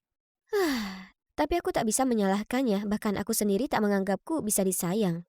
Mungkin itulah kenapa ibuku meninggalkanku dan tak mau repot-repot menulis surat atau menelpon. Aku tak bisa lagi melakukan ini. Aku tak bisa memberi Arsen harapan palsu dari karakter yang tak nyata. Jadi ku tulis surat ke Arsen memberitahunya kalau Cora akan pergi belajar ke luar negeri selama 3 tahun. Dan hubungan ini tak akan berhasil. Arsen terus mengirim pesan tanpa henti dan bahkan datang ke rumahku untuk mencari Cora. Dan menangis saat ku katakan padanya dia sudah pergi. Aku merasa sangat tak enak, tapi itu satu-satunya cara untuknya berhenti membayangkan Cora. Seiring waktu, rasa sakitnya akan memudar, ya kan? Sejak hari itu, Arsen selalu mencariku di sekolah dan secara konsisten bertanya tentangnya. Ini tak luput dari perhatian Eliza, yang jelas jadi iri. Waktu makan siang datang dan Eliza bersama dengan pengikutnya tiba-tiba mendatangiku. "Kenapa begitu kesepian? Apa Arsen sudah mencampakkanmu?" Ku coba mengacuhkannya dan memakan makan siangku, tapi dia tak tinggalkan aku sendiri. "Baiklah kalau begitu, akan kubantu kau." "Arsen, hai. Apa kau tahu kalau Naira di sini sangat terobsesi denganmu? Dia bahkan akui kalau dia suka mengikutimu kemana-mana seperti penguntit. Seram sekali." "Hah? Ngomong apa cewek ini? Sekarang semua orang menatapku, menghakimiku atas sesuatu yang bahkan tak benar. Aku muak dengan Naira menjadi pecundang. Andai saja. Ya, andai kepribadian Cora membantuku membela diri. Diamlah! Aku dan Arsen memang berteman, memangnya kenapa? Kenapa kau harus mengarang sesuatu tentangku? Itu karena kau iri denganku? Apa? Aku? Iri denganmu? Kau suka Arsen, ya kan? Aku kasihan padamu. Sungguh, apa kau akan ganggu semua orang yang dia ajak bicara? Menyedihkan sekali. Begitulah, orang-orang berkomentar tak enak ke Eliza. Dia tak bisa apa-apa kecuali kabur merasa malu. Sementara aku tiba-tiba menerima pujian karena membela diri melawan penindas di sekolah. Orang-orang suka aku seperti ini. Jadi mungkin ini waktu yang baik untuk mengubah penampilanku. Keesokan harinya di sekolah aku mulai dandan dengan tegas dan memakai lensa kontak dan bukan kacamata kutu buku. Teman sekelasku sepertinya menyukai tampilan baruku. Mentor klub dramaku juga mengubah sikapnya terhadapku. Aku bahkan mendaftar OSIS dan popularitasku meningkat. Dan begitu juga lingkaran pertemananku. Dunia terbuka padaku, tapi anehnya berada di sekeliling orang sepanjang waktu rasanya tak nyaman dan melelahkan. Aku bahkan tak bisa benar-benar bicara dengan salah satu dari mereka karena kami bahkan tak dekat, jadi aku merasa tersisih. Saat tiba waktunya lelang kencan amal, jadi anggota komite dewan artinya aku ditunjuk sebagai lajang. Itu artinya semua orang yang ikut acara ini akan bertaruh untuk mengajakku kencan. Dan uang tadi akan masuk ke dana sekolah untuk membangun kafe yang baru. Itulah bagaimana aku berakhir di sini, di atas panggung lelang. Kucoba sebaik mungkin bersikap santai untuk kumpulkan uang sebanyak mungkin. Para cowok terus menyorakiku, berusaha tunjukkan pesona mereka, dan kucoba balas menggoda dan mengedip ke mereka. Begitu lelang dimulai, kekacauan pun muncul karena orang-orang terus menaikkan nomor papan mereka. 40, 60, 80. Tiba-tiba aku tersadar bahwa aku tak ingin pergi kencan dengan salah satu dari para cowok ini. Aku tak kenal mereka. Sesaat kemudian, Arsen berteriak dari belakang. 500. 500 terhitung sekali, 2 kali, dan terjual. Arsen melompat ke atas panggung, meraih tanganku dan menarikku keluar dari sana. Dia menuntunku ke taman lalu mulai menanyakan padaku banyak sekali pertanyaan. Ada apa denganmu akhir-akhir ini? Seolah kau ini orang lain? Tidak mungkin, aku ini Naira yang sama. Katakan padaku kebenarannya, apa kau ini? Cora? Kau bertukar tempat dengan adikmu untuk melindunginya, ya kan? Oh, Cora, aku sangat merindukanmu. Bahkan setelah sekian lama, dia masih jatuh cinta dengan Cora. Bahkan sekarang saat aku mengubah diriku sendiri, dia masih tetap tak melihatku sebagai Naira. Arsen, aku tak bisa. Lalu aku hanya kabur dari sana. Setelah semalaman menangis hingga tertidur, aku kembali ke sekolah. Mendapati diriku dipanggil ke ruang kepala sekolah dengan Eliza yang menyeringai. Di sana dia tunjukkan ke kepala sekolah video rekaman percakapanku dengan Arsen kemarin malam. Yang jadi bukti bahwa seseorang telah menggantikanku di sekolah. Jika ini benar, aku bisa dikeluarkan. Oh, tidak. Panik, aku mengarang kebohongan bahwa aku mengidap bipolar dan kadang aku berubah pesona lain dan berakting. Kepala sekolah tampak bingung, tapi dia bersikeras aku harus temui terapis sekolah. Aku tak punya pilihan kecuali setuju. Dan sebenarnya itu sungguh baik bagiku. Lewat pembicaraan dengan terapis, aku akhirnya bisa terbuka tentang masa laluku. Sejak aku masih kecil, aku selalu sangat pemalu. Kukira itu sebab ibu meninggalkan aku saat ia berpisah dari ayah dan pindah. Dia bahkan tak menghubungiku sama sekali. Aku tahu kutu buku kekanakan sepertiku tak akan pernah jadi orang yang bisa diajak bicara. Syukurlah ayahku datang menjemputku setelah itu. Membayangkan menghadapi teman-temanku di bus membuatku mual. Apa kau sungguh sedih karena tak ada ibu di sisimu? Aku hanya tak tahu kenapa ia meninggalkanku tanpa sepatah kata pun. Apa aku ini pecundang di matanya? Sayang, dengar. Ibumu mencintaimu. Dan alasan kau tak menerima surat apapun darinya adalah karena kusembunyikan itu semua darimu. Apa? Kenapa ayah lakukan itu? Karena aku sangat terluka setelah ibumu pergi, sampai kupikir akan lebih baik jika aku dan kau bisa melupakan segala tentangnya. Aku minta maaf. Apa ayah tak tahu betapa buruk yang kurasakan tentang diriku sendiri selama bertahun-tahun hanya karena keegoisan ayah? Aku segera lari masuk ke rumah. Aku tak bisa melihat ayah sekarang, dan malah melihat ibu dan Cora duduk di ruang tamu. Mereka berdua bergegas mendatangiku dan memelukku. Ya, karakter Cora tak sepenuhnya buatan. Malah, itu berdasarkan saudara kembarku yang asli. Sosok kecil diriku yang berusia 5 tahun selalu menempel di samping Cora, bersembunyi di balik bajunya saat dia dengan tegas membelaku melawan semua yang berani menggangguku. Aku selalu mengaguminya. Ternyata, saat ayah dapat telepon dari sekolah, ayah menyadari tindakannya telah menyebabkan penderitaanku. Jadi ia kerahkan semua kemampuannya untuk menghubungi ibu dan membawanya dan Cora dari LA ke sini. Ibu terus minta maaf padaku, mengatakan ia selalu menyesal karena meninggalkanku. Melihat mereka semua menangis seperti itu, hatiku rasanya sakit, tapi di saat yang sama merasakan kehangatan. Setelah sekian lama, perseteruan keluargaku akhirnya selesai. Tepat di saat itu, bel pintu berbunyi. Itu Arsen. Naira, apa itu pacarmu? Apa?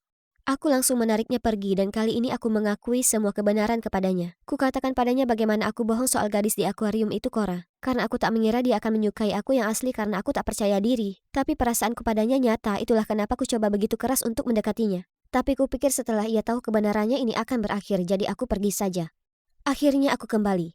Aku di LA selama libur musim dingin, habiskan banyak waktu dengan ibu dan Cora, dan untuk temukan jati diriku. Aku sadar introvert bukan sesuatu yang perlu dikhawatirkan. Aku jeli dan hal ini akan sangat membantu minat aktingku, bukan begitu? Semester ini akan kucoba membuat mentor klub dramaku terkesan. Tak ada cowok yang akan menggangguku lagi. Dan itulah saat kulihat Arsen melambai padaku dengan buket bunga besar di tangannya.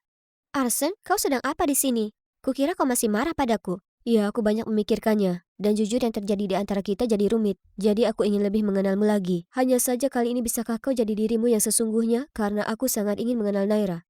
Bagaimana? Ya, aku suka itu.